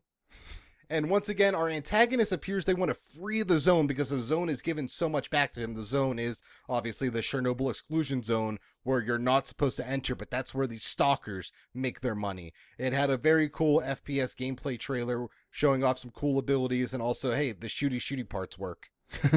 And we also got some amazing Russian songs when you're just at the campfire and they're playing guitar going glumblak zlak knock. That's what Russian is. Is this, correct me if I'm wrong, are the Metro games Russian based? Yes. Okay. Is this because you played Metro that you're like all into this stuff now? Fuck yeah, dude.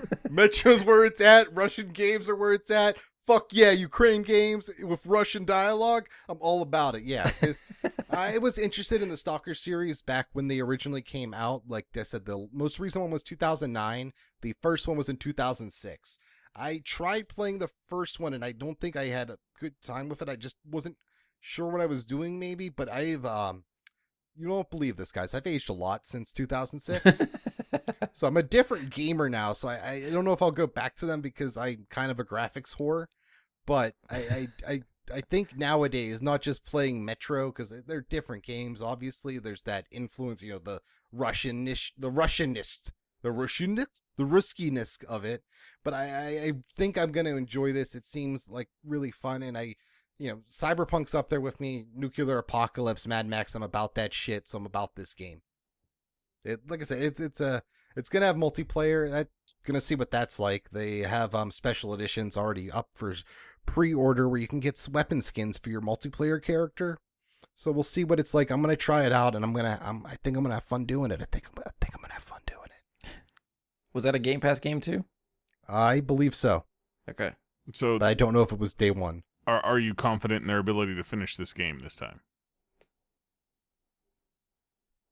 No, I am not confident that this game's actually going to come out this time. There's been struggles.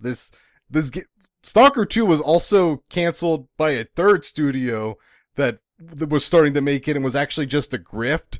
And then they finally stopped grifting when GSC said, "You guys don't own the rights to Stalker." So this is really the fourth time Stalker 2's attempted to be made. And like I said, though, this is actually the fourth game in the series. Okay. See, it all comes full circle. Yeah. Maybe that's what it's all intended for. So I'm worried that come April 28th, that not only will it not be delayed, it just be like, it's canceled. But what we did see, it looked really cool, and I'm very excited to check this one out. I'm going to hopefully be caught up in the Metro games. But we're talking too much Metro Russian shit tonight. I'm going to be caught up in the Metro series by then, so I can give it that full, is this as good as Metro Exodus? There's like 2 other Metro games you got to play, right? Exodus is one of them, and I got to play the middle one, which I think is Dying Light. Okay. But the first one was like 9. Yeah, I'm thinking of the game Dying Light. Yeah. There's a game called Dying Light, too. I'm getting my all fucks up. Wait till my next game. That's going to probably tongue twist me the fuck back. But yeah, I looked really cool. I'm really excited. I don't know if you guys had any thoughts on the game, because it's kind of outside of the nuclear post-apocalyptic. It's kind of like, hey, there might be some RPG elements and you shoot your gun. And yeah. I feel like this was another one. I've never played any of the series before. So for me, like, I don't want to say I turn my brain off a little bit, but it does happen when it's like, oh, it's going to be this game in a series you've never played before. And I'm kind of like, okay, whatever. And I just kind of shut off. But it's something, again, it's got a shot at getting played on Game Pass if it actually does release. Let's hope. Yeah, I think I'm in the same boat as Mike, where I knew it was, once I saw the title, I'm like, okay, that's the sequel to a game I haven't played. It reminds me of the Metro games that I haven't played. I don't know if I'd really spend the time to play it, but again, Game Pass, maybe I'd try it just to give it a shot. But I also think the Metro games are on there, and I haven't tried those yet either, so I don't know. I will say one thing I from what I've been looking into is I've looked into this one some more, looking on their website, looking at different developer interviews. It's gonna link to those older games, but it's not necessary. And I think that's a problem a lot of the game series have. Like, how do you pitch Mass Effect 3 to someone that didn't play the first 2? Oh yeah. Yeah. So like Final Fantasy gets around it by they're not connected in any fucking way. Yeah, that's how Final Fantasy's on 16 here, and yeah, and that's not even the 16th game in the series. Oh no, there's many more than that. Yeah. But and so I think Stalker. It's like, okay, that's why it's Stalker 2. It's kind of more of a fresh reboot of the series and not Stalker 4. Yeah. It's still probably a little off-putting for 2, but I think they're going to do a good job, hopefully later, when we get a little closer to release, of being like, guys, it's a post-apocalyptic wasteland in Russia. Like, Putin might be in it. Come find out. So just, I guess, devil's advocate type of thing, but what sets this shooter apart from other shooters? Like, I don't know what the gimmick is for this one that makes it different than others. So this is what you're not going to like to hear. That's why I didn't bring it up. So this game has a very big emphasis on you got to eat, you got to drink, there's endurance, you got to manage, you got to manage your stuff. It's a very unforgiving world. It's a kind of a survival game in that sense. Yeah, so it's less of a straight up action shooter. Yeah, you got to hope you got to survive, because you might not make it to the fight because of how everything you expense getting through that fight. So it's a Minecraft game. There's no blocks. Yeah, I mean, if we break But is it it a down to Strand its game? basic elements, I'm sure we'll find them eventually. Is it a Strand game? No, it is not a Strand type game. We've talked about one Strand like game tonight, but this is not it. Okay. That was Elden Ring. Don't start. It's a Strand like. Don't start. It's a Strand like game. You got to thank Kojima for that game coming out. I will not. Yeah, that's that's all we got for Stalker. Maybe we'll talk about a different Strand game later. Mike, we'll come back to you. Next up for you. Yeah, you know what? I'm still gonna push Halo down the line to you on this. For now, at least. And we're gonna go out with probably the soonest releasing game that we saw on the Nintendo Direct, and that is Mario Golf. I am fucking thrilled. I mean, I don't know if you guys played Mario Golf back in the day for it was fucking fun. And getting a new Mario Golf to me is awesome. There's not a whole lot to say about Mario Golf. It's just fun. It's stupid fun. And you don't even have to like golf. I hate golf, but I love Mario Golf. So it's one of those things. It's just like that guilty pleasure where I'm just like, fuck yeah, I'm playing some Mario Golf next week. Like, that's going to happen. It comes out on June 25th, which is a week from today. Yeah. So next Friday, I can get my Mario Golf on again for the first time in I don't know how many years. I don't know when the last one released, but it's a while. Quite a while. I'm assuming the last one was on Wii. No, I think they just had Wii Golf. I don't think they actually had a Mario Golf on Wii. Yeah, okay. I want to say the last I think one was like GameCube. I believe it was the GameCube one, yeah. Yeah. Okay. So it's been a good long time since there was a new Mario Golf, which is why it's going to be fun. Because, playing it on Switch, being able to play it on the go, maybe some friends get it at some point, you can play with them. If not, fuck them, I can just play by myself. I don't give a shit, it's fun. And I'm sure because it's on Switch, you'll be able to play it like multiplayer in one room, which is always good. Something that more games hopefully are coming back towards. That's one of the things Nintendo has consistently kept up with is that one console, multiple players in the same room can keep playing and having fun together, which a lot of games have gotten away from. Yeah. So it's one of those like fun games where like Amy and I can sit down and just fuck around with some Mario Golf for an evening instead of watching some rerun or some shit. It's I'm gonna be It's a Mario. really excited to play Mario Golf in a week. But again, there's not a whole lot to say about it. If you've played one Mario Golf, you've played them all. It's going to be probably a lot more of the same, just look a lot better than it used to. Yeah, I mean, it doesn't seem like they're reinventing the wheel with this. No. So if you like one, I think you'd like this one too. Yeah. And if I played a lot of it on 64. It looks really cool. The big thing for me is that the way Mario is dressed is he looks like the older dude at an LSU tailgate, and that's just fucking awesome. It's real cool. Like, I know someone now that like that picture exists of Wario. Someone's gonna find that guy at the LSU game next year. oh my god. Get the side by side. Oh, they're gonna just Photoshop the mustache on, and you're not gonna be able to tell the difference. If I could grow that mustache, I would definitely grow that mustache, man.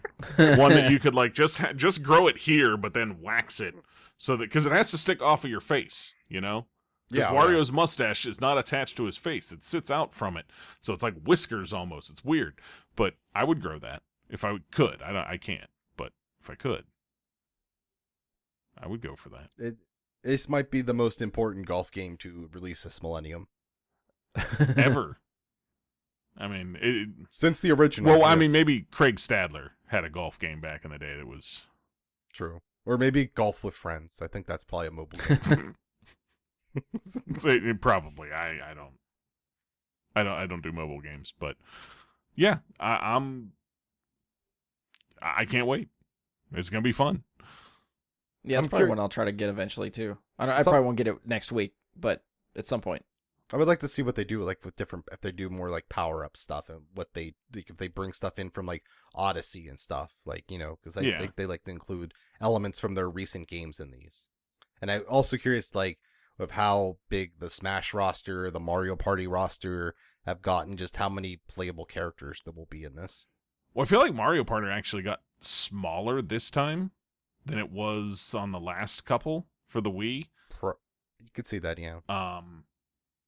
But I know the Mario Kart lineup's huge. Mario Kart's very big, and Smash is nothing's coming near Smash's lineup. That's ridiculous at this point. But yeah, it'll be interesting to see the roster, and I'm hoping for some interesting mini games thrown in as a surprise. Nintendo's mini games are always a fucking blast. So, and I hope they have like a putt mode. Oh, that would be cool. They don't give you a whole lot of information with some of these. Like, this was announced as like, hey, we're doing Mario Golf again, and you got to see a few shots, and it was like, what did they give you all told on that? Like 30 seconds? Like, but they know you're gonna buy it. Yeah, it was just an aside, like, hey, Mario Golf's happening, and it's like, oh, sweet. But I guess it's also with them. They're like, just watch the fucking treehouse. Yeah. So, I mean, I didn't. I'll be playing it, and it'll be swell time. Yeah, it should be. It's a Nintendo Mario game themed on something. They always work. Yeah, even Strikers. Yeah. Sure. I thought it was fun. I never played it. Do you have something else, Ian? You want to add something? I just said I thought Mario Strikers was fun. I'm gonna die on this hill. I never played it. That's the tennis one, right? No, that's the soccer one. Soccer. Oh God. Okay. Never mind. The tennis one's Mario Tennis. Yeah.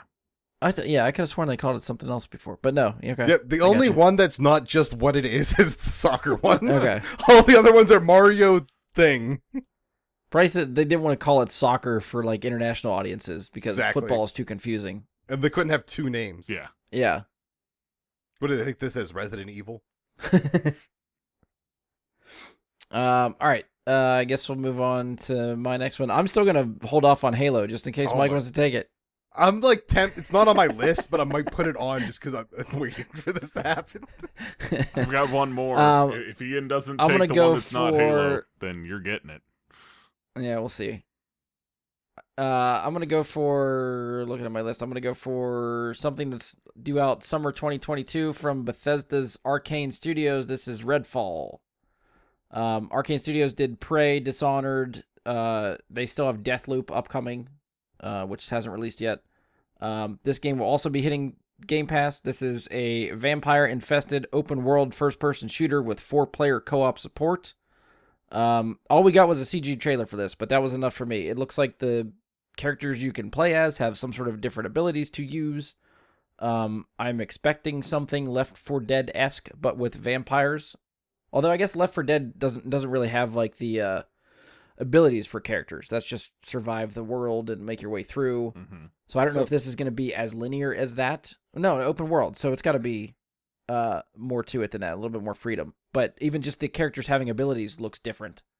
So I don't know how that all works with if they have any type of story or something for this. But interesting enough that I was like, all right, that looks cool. I like what they're going for that. And vampires aren't always the villain that you fight, and it's always zombies for this kind of stuff, right? So vampires are different. That's kind of cool.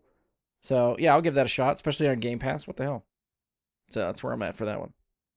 So I know a listener was really interested in our opinions about this game. Well, I'm all for it. You can tell Jason I like it. I'm in for it.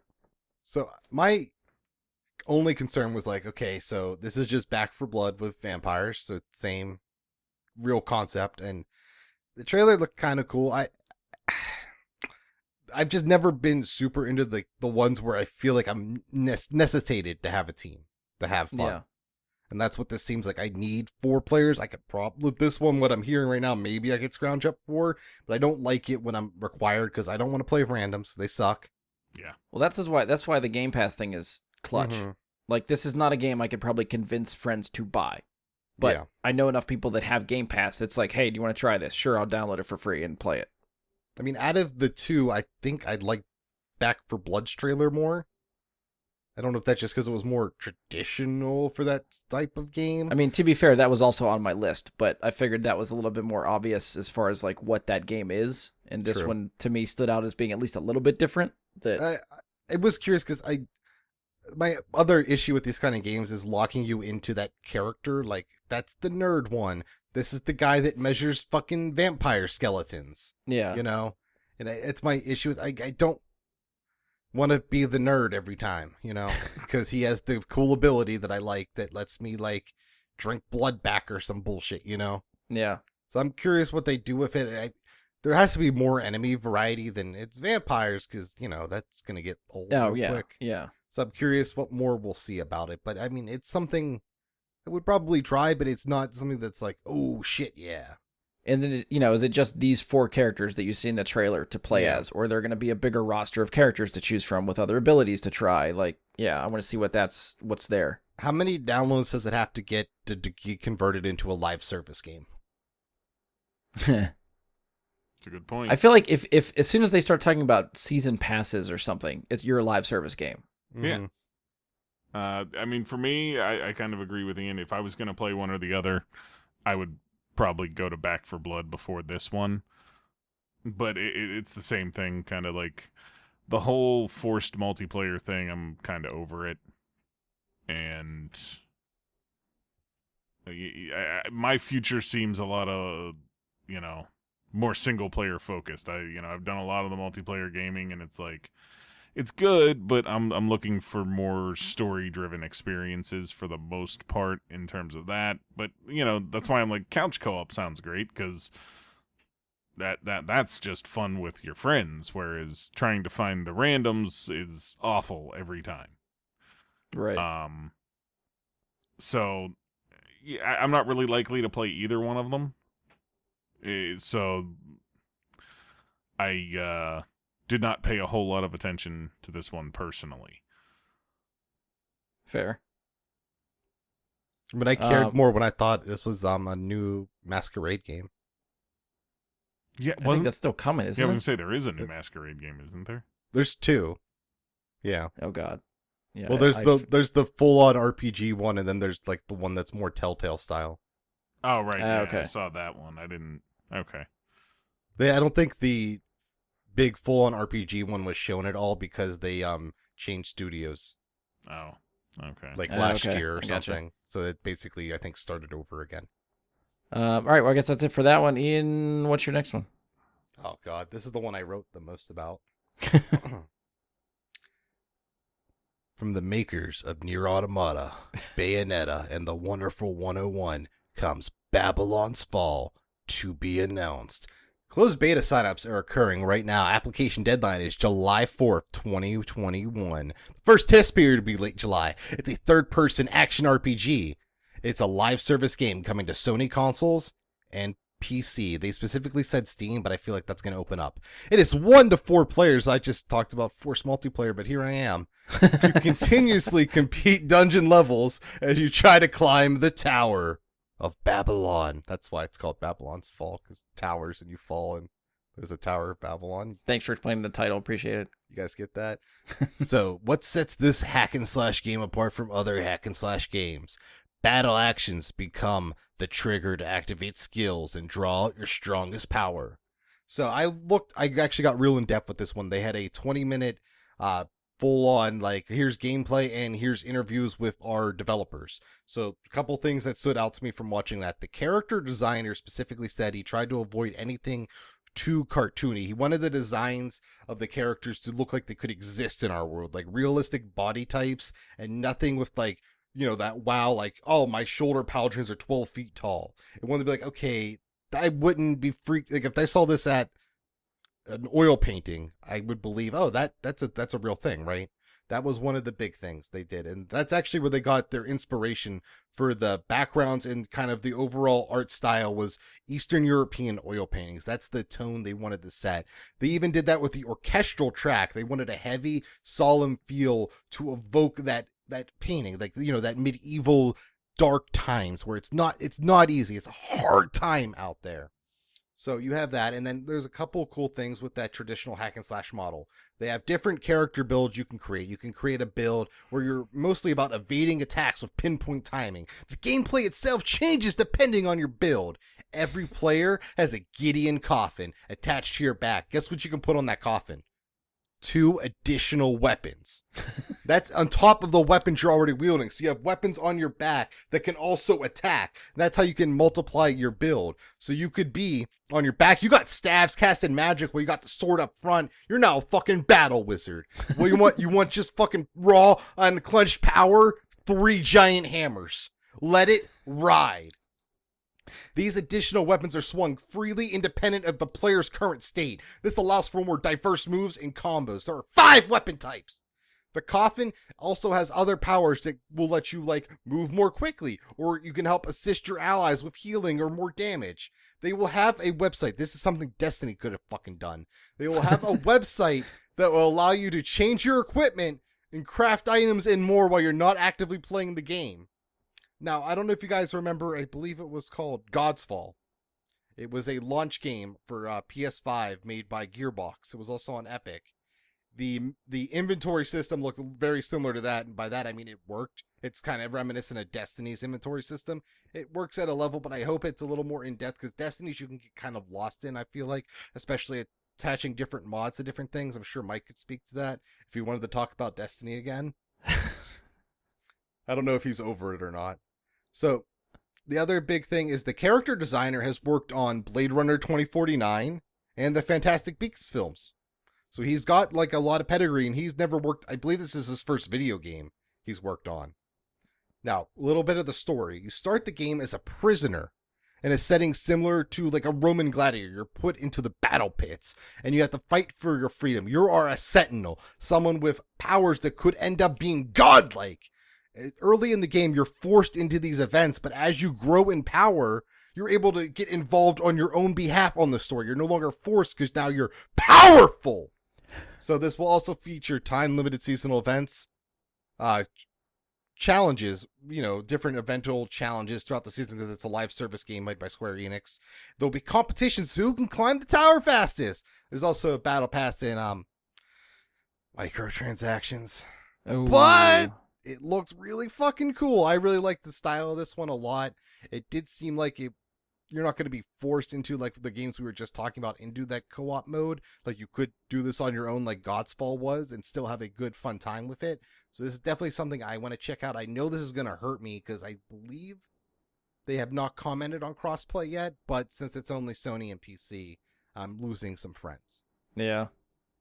But it looks pretty fucking cool, and Nier Automata kicked fucking ass and had some very smooth ass gameplay. I think it had one of the best fighting systems I've played in a game. It just all flowed well together. They had a bunch of different weapon types, and if you're telling me those guys are making a game, I'm gonna play it.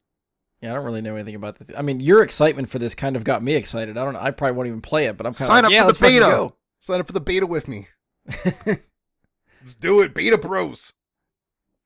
But no, I think it's going to be a lot of fun, and I will be telling everyone about this game for the next to-be-announced period of time. Mike, you got anything for this one? Not really, no. It's something that was completely off my radar, which I think Ian has hit a few times this evening. Which, yeah, I feel like that's expected.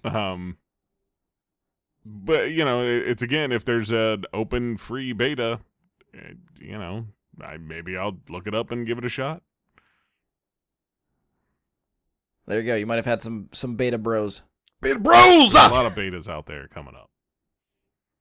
Lot. Yeah, there are. Mike, last game. What do you got? All right, well, I'll just keep on pitching this downhill. Yes! I hope no one brings it up. So, the last game I'm going to talk about this evening is Mario Party Superstars. I'm a big fan of the Mario Party games. I haven't gotten to play them as much recently because honestly the new one, the latest one, it was not that great. It was okay. But Mario Party Superstars is taking some of the best stuff from the older games and updating all of it. So there's going to be lots of new mini games, lots of old favorite mini games, a lot of favorite boards from the Nintendo 64 era being brought forward. You're going to have online play, which they only just recently put into the new Mario Party, Super Mario, whatever it's called, like the current Mario Party for Switch. Just recently got that added within the last month or two. Like over a year after the game came out, and they never said until they released it that they were adding it. It was weird. Yeah. People were like, wait, what? You doing this now? Yeah, like it's a long time since that game came out, and Or had an update, because it didn't get updates. Like, yeah, it would have been nice to have had some updates and new maps and stuff for that one. I'm hoping they do that with this, because they can just update old maps. Or like this could have been DLC for the current one. It should be. That was going to be my only real gripe with this. It's a full $60 game. But it's actually bigger than the current one that was a $60 game. But it's almost all like remade stuff, because it's 5 maps, but all from the first Mario Party. And most of the mini games, I believe, are from the first 3 Mario Parties. Right. And but there is new mini games as well, they said. Mm-hmm. There's going to be some completely new ones, but it's all updated. And, I mean, Mario Party back then was a lot more fun than it is now. You know, I mean, like, the older maps made it a lot more fun, and I think they've been kind of running out of ideas, almost, is what is kind of slowed down the Mario Party maps. And just having it updated and online play and stuff like it should be really fun. I think the peak of the series was 2 and 3. I probably played the most of like 4 and 5 on GameCube, because we had it in college, and trust me, it became a point where it was really just me and this one other guy competing to win, and the other 2 players were there to fill out the roster. Well, isn't it always that way? Yeah, because it's Mario Party, and it fucking sucks, but it's awesome.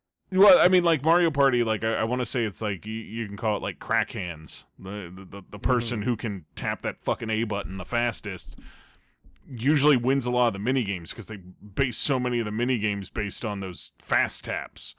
Mm-hmm. And if you know that rhythm to hit it, and like if you can be the fastest person tapping the button, you're probably going to win a lot of the mini games. So it does end up being the people that are able to do that sometimes. But one thing I think they actually did better in the newest one is that there's a lot more ability to just jack other people's stars. Mm-hmm. So just winning the mini games isn't quite enough.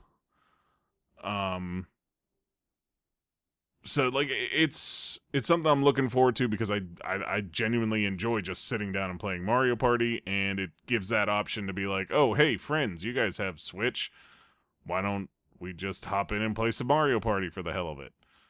No, because it gives you both the couch co-op and the online, which is very, very nice. Yes, so like Amy and I can sit down and play with, say you two were sitting on Brian's couch. We could play with you guys online and have 2 players in 2 different places and be able to play 4 players. That to me is an awesome addition. Because I think currently it doesn't do that. The like Super Mario Party, the current one. Yeah, I believe you all have to have your own Switch for that one. Yes. And that kind of sucks. Because like one of the things people want to do if you're couch co-op and you want to play on the big screen, you want to just pop it up and play on, the TV, as opposed to playing on the handheld.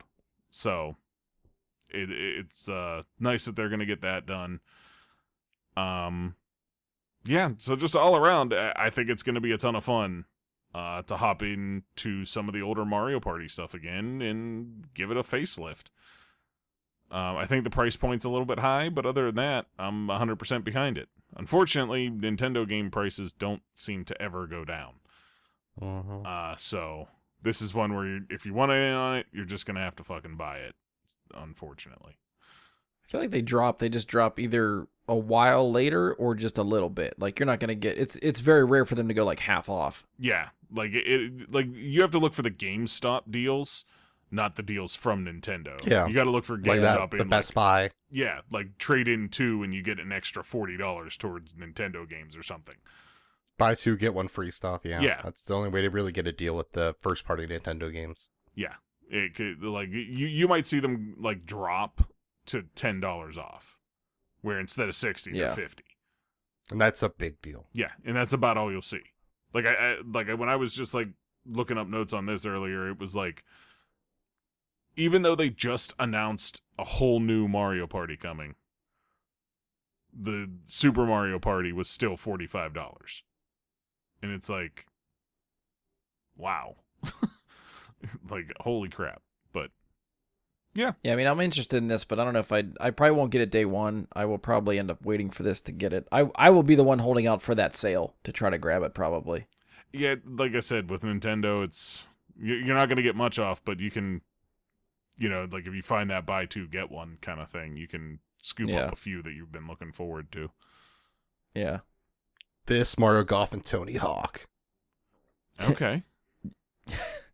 First, you got to get the Switch, Ian. Oh, and I'm borrowing games from my friend that owns a Switch. I have a lot to play already. There you go. Yeah, anything else for this one?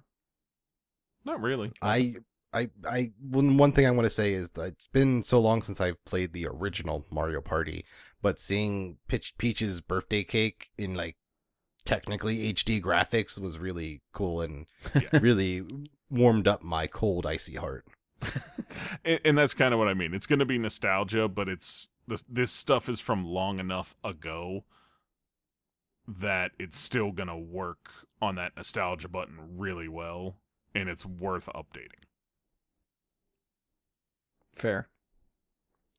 All right, I guess we'll go to my last one, which, but now we're at the point where as much as I want to talk about like 12 minutes again or Contraband interests me because I didn't know what the fuck that was going to be, but it sounded cool. I will take the Halo bullet and talk about Halo. Halo is coming out hopefully this holiday. They still didn't give us a release date, so we have no idea. It's not. It is meant to hit Game Pass just like everything else that has been teased. The big thing that surprised me is that multiplayer will be free. Whether you have Game Pass or not, it is free for everybody. The campaign, you still have to buy. I don't know. They didn't really release a price point for the campaign portion of it, so I don't know if that's still going to be a $60 or $70 game. But anyone that's playing Halo probably is... Well, I guess it's different now because it's free, so you don't actually need gold to play it. Yeah. Let's say, basically anyone that has gold is Game Pass. Yeah, more than likely anybody that's into Halo has Game Pass, so you get the campaign section for free anyway as part of Game Pass. So I don't actually know how many people are actually going to pay for just the campaign. I'd be interested to see what kind of those numbers are. I could see that being more of a PC thing just because I think there's a less of an adoption on the PC side. Maybe, yeah. So they had the trailer during the showcase. They had some other details that came out a couple days later, so I watched one of the streams that was multiplayer based. A couple details that stuck out to me. They are obviously pushing armor customization, which they've done the last couple of Halo games. I think they're real big into the Master Chief Collection with that right now. That they have all these seasons, the seasonal armor pieces, and you can unlock them, and season passes and all that stuff that are typical for multiplayer games now. So they're bringing that over. Part of the customizable stuff that they are doing is, and I think it's in the trailer, if you listen for it, there are different voiceovers that happen.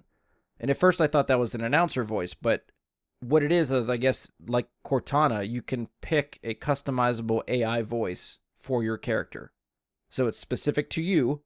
When you are playing, they are giving you the AI information that either fits your personality or, however one you customize it. So I'm very interested to see what kind of different voices they have.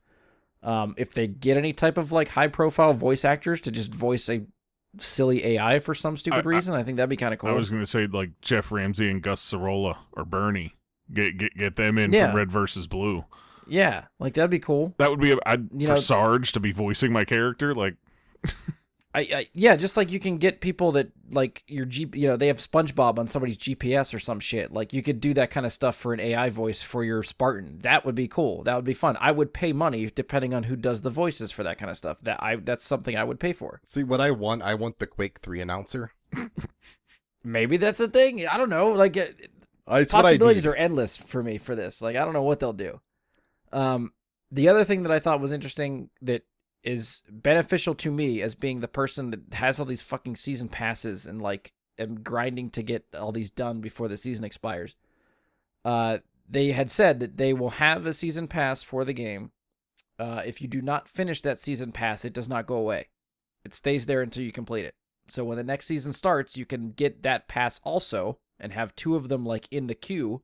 You can only make progress on 1 at a time, but they don't expire. So you don't have a limited 3-month time period to get through a season pass. It is there for you when you want to play it.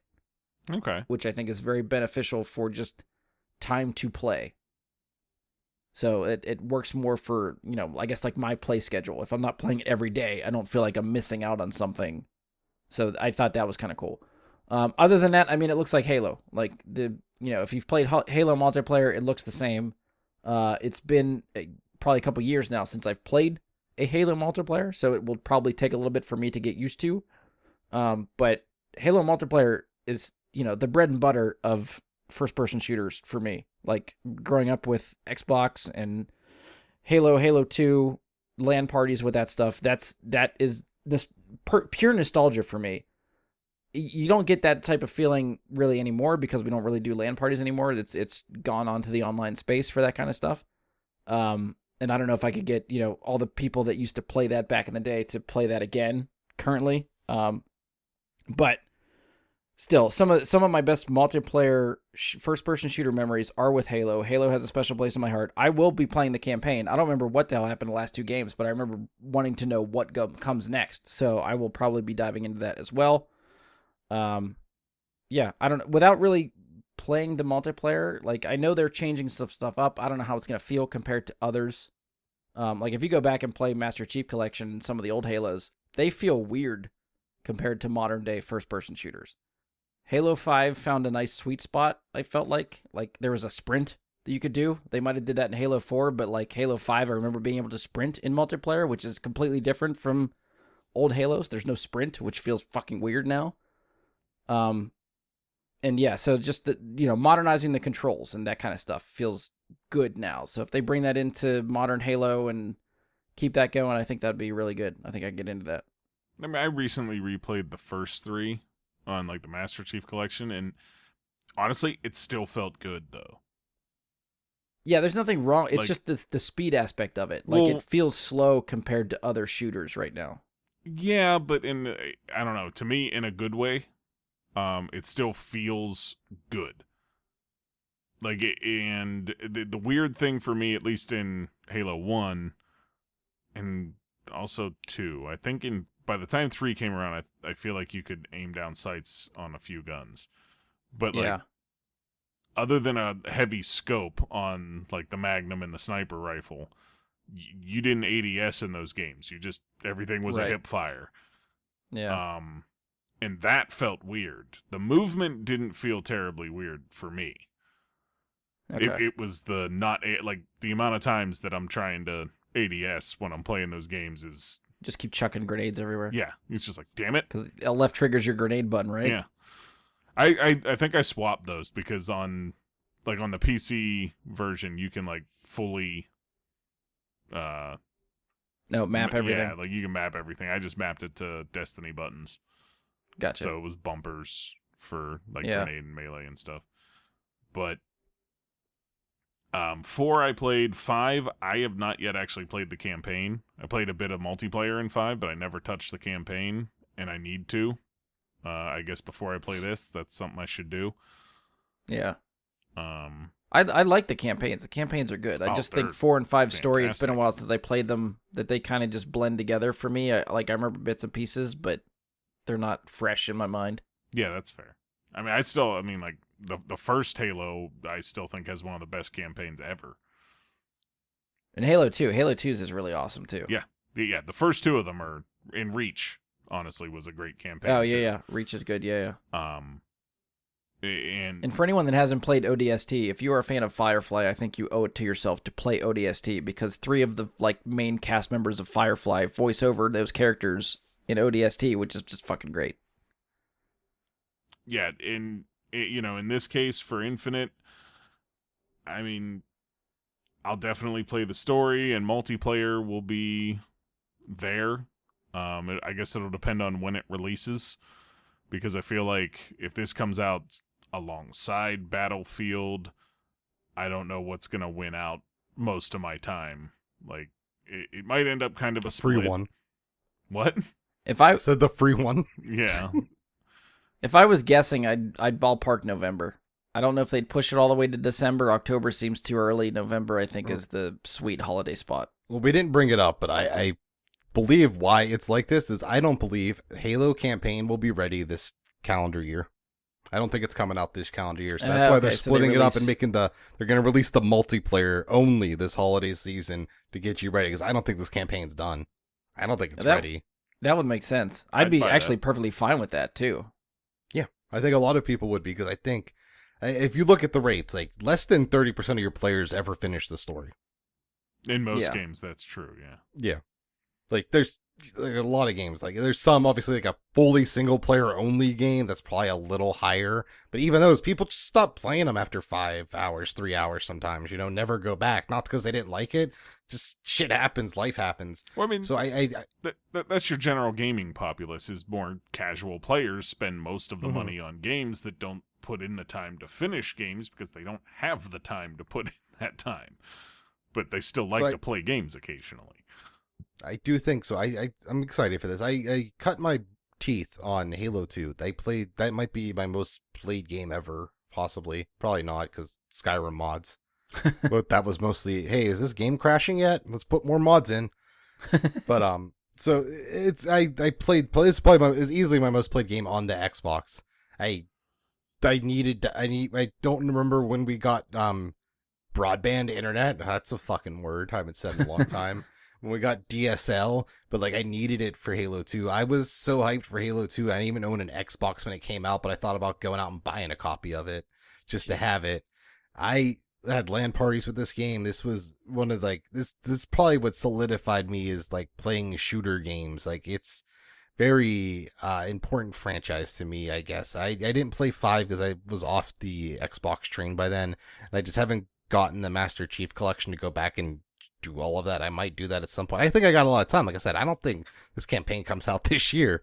So I think I got time to go and do that, but I'm very excited for this game. I'm excited to see what they do. They didn't give us a ton of things. I'm really feel like with this multiplayer, they should do some weird shit they haven't done before, not make it just Halo, because if you want to play classic Halo, they have a Master Chief Collection. Yeah. Go play that. So I really would like to see them take some real risk with this multiplayer and try and create like that. What Halo 1 and 2 did was change the shooter genre, and that's what I would like them to attempt to do. I don't know if anything we've seen says, hey, we're even trying. I don't even know if they're trying. I want them to, and I hope they do. I think that was the complaint, I feel like, after they debuted Halo gameplay last year, was that, hey, this doesn't, if you're going for the nostalgia, this doesn't feel like classic Halo to me. So they delayed it, and they pushed it back, and they went to work on it again. So I think they're leaning into the nostalgic Master Chief Collection style of multiplayer, which I don't, good or bad, who knows? But I think they're really trying to lean into the hardcore, I guess, gamers for the Halo franchise. But that's I guess my thing. You got that, you got 5 of them. Pick one. Right. And I get that. Yeah. Did they ever make a mention of a battle royale? Did they talk about a battle royale for Halo? Are they going to do that? They denied that they are currently working on one. Okay. Yeah. I couldn't remember if that was something that came But up or not. they did not say it would never happen. Yeah, that's kind of the PR push for everybody. Because, Never say hey, like, it's already free. Yeah, so maybe the battle royale doesn't have as much of a marketing, like a selling point than, Mm-hmm. if not if you're putting the whole multiplayer aspect for free. I mean, I could see it. I'm sure someone's thinking about it. It might not be 343. I'm sure someone at Microsoft is like, could we get someone else maybe to do it? That's the other thing is this game's nowhere close to done. Like maybe the multiplayer doesn't come out this year. I wouldn't be stunned. Like I think they almost have to, because there's not a shit ton of games on the Xbox still, the Series X. Like Yeah. we saw some stuff like coming out this year, but like they don't have that killer app still. I feel like a battle royale on a Halo like actually on the Halo itself, where like the zone, it starts at a random point and just fills the circle in the whole way around, as opposed to what we get for zones now, I think would be really cool. I think it's a cool idea, but I don't know that I want a Halo Battle Royale. You know what I mean? It's Well, like Ian said, I think that would be what would change multiplayer for me. I think you'd have to do something different for Halo multiplayer if it's Battle Royale. I don't think the gameplay and the way multiplayer works for Halo translates well for Battle Royale. Mm-hmm. I agree. I think they would have to be making a different game than the first 5, just entire gameplay feel Yeah. for it to really work. yeah. And that's maybe why they'll never do it, because they don't want to venture that far out from what they feel like works. But they also made ODST, so. Yeah. True, yeah.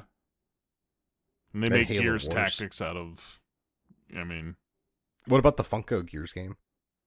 wait, there's a Oh, God. Funko Gears game? There's a Funko Pop Gears game on mobile. They did that last year, Oh, I think, mobile. didn't they? I pay no attention Yes. to mobile games. I'm sorry. But I okay. mean, I didn't play it, but I know it exists. Grapes. All right, anything else for Halo? I hope they don't just make a Halo S Halo. I hope they Sure. go plus ultra. All right, Ian, send us Okay. off. What do you got? This was tough. So my last game was actually talked about tonight already. This was a shocker for me. Not that big of a shock, because I did tell Brian out of all the games, this was the one, Metroid, I thought someone might take. So now it's come down to, do I talk about this game or this game? I have two. So I'm going to This start game. off by saying I will not be talking tonight about WarioWare, one of my favorite game series, and I'm so very excited it's coming back. Instead, we'll be diving back into the Steam Next event. This is a game coming out in early access on August 5th. There's a demo currently playable until, I believe, June 22nd. It's called Death Trash. Death Trash is a world of cosmic horrors where humanity... cosmic horrors for humanity, but there's also punks and shotguns. It's a post-apocalyptic horror cyberpunk pixel art game where there's melee combat, you shoot guns in directions, and there's a bunch of enemies, and it's really fucking hard. You build your character and shit. It's like it's kind of hard to explain, because if you don't know like what I can Enter the Gungeon, not like it's not a bullet hell game like Enter the Gungeon or something, but it's got like that pixel arty feel. You're moving around, kind of like maybe a little similar to early Fallout games. It's that isometric point of view, and you literally, one of the first characters you meet is the Guardian. Guess what he's guarding? The Flesh Kraken. There's just a Kraken that's just flesh. There's no skin. It's just Flesh Kraken. And you know what your character says when you go to interact with the Flesh Kraken? Fuck. Because that's the only response to seeing a goddamn Flesh Kraken. Most of the items I picked up in the demo were trash. It was just called trash. Organs and meat. You use the meat and organs to heal. You eat them to heal up. There's also a dedicated puke button. You can then pick up the puke to use. But you can't constantly puke. There's a timer. What the But hell? I got to use my puke to lubricate a machine to open a door. That was Oh, real God. special to me. So there's a lot of different builds. Like they have, melee, blunt melee, sharp melee, rifles, advanced rifles, animalism. The higher your animalism score, the more you can interact with animals. So it's a very old schooly type of like computer RPG, but with an action combat focus, reminiscent of maybe not Metroidvania, but it's a very more active, flowing, movement based game, and I think it's really cool. I hope people check it out. Like I said, it comes out on early access August 5th, and then they said they're planning on about a year of early access, and it's made by one guy. One dude. Yeah, one guy. He's been working on it for 5 years. Holy shit. Yeah. If he gets enough money, he might hire more people. I did see a post in the forums where someone mentioned the demo, like that's how they heard about it. He's like, it's really cool that a lot of people are hearing about this because of the demo, but it fucking sucks because I can't work on the game because I gotta respond to issues with the demo. But yeah, I hope people check it out. I don't know how much it'll cost. He didn't give it, but it's probably going to be like a $20-$25 game when it comes out.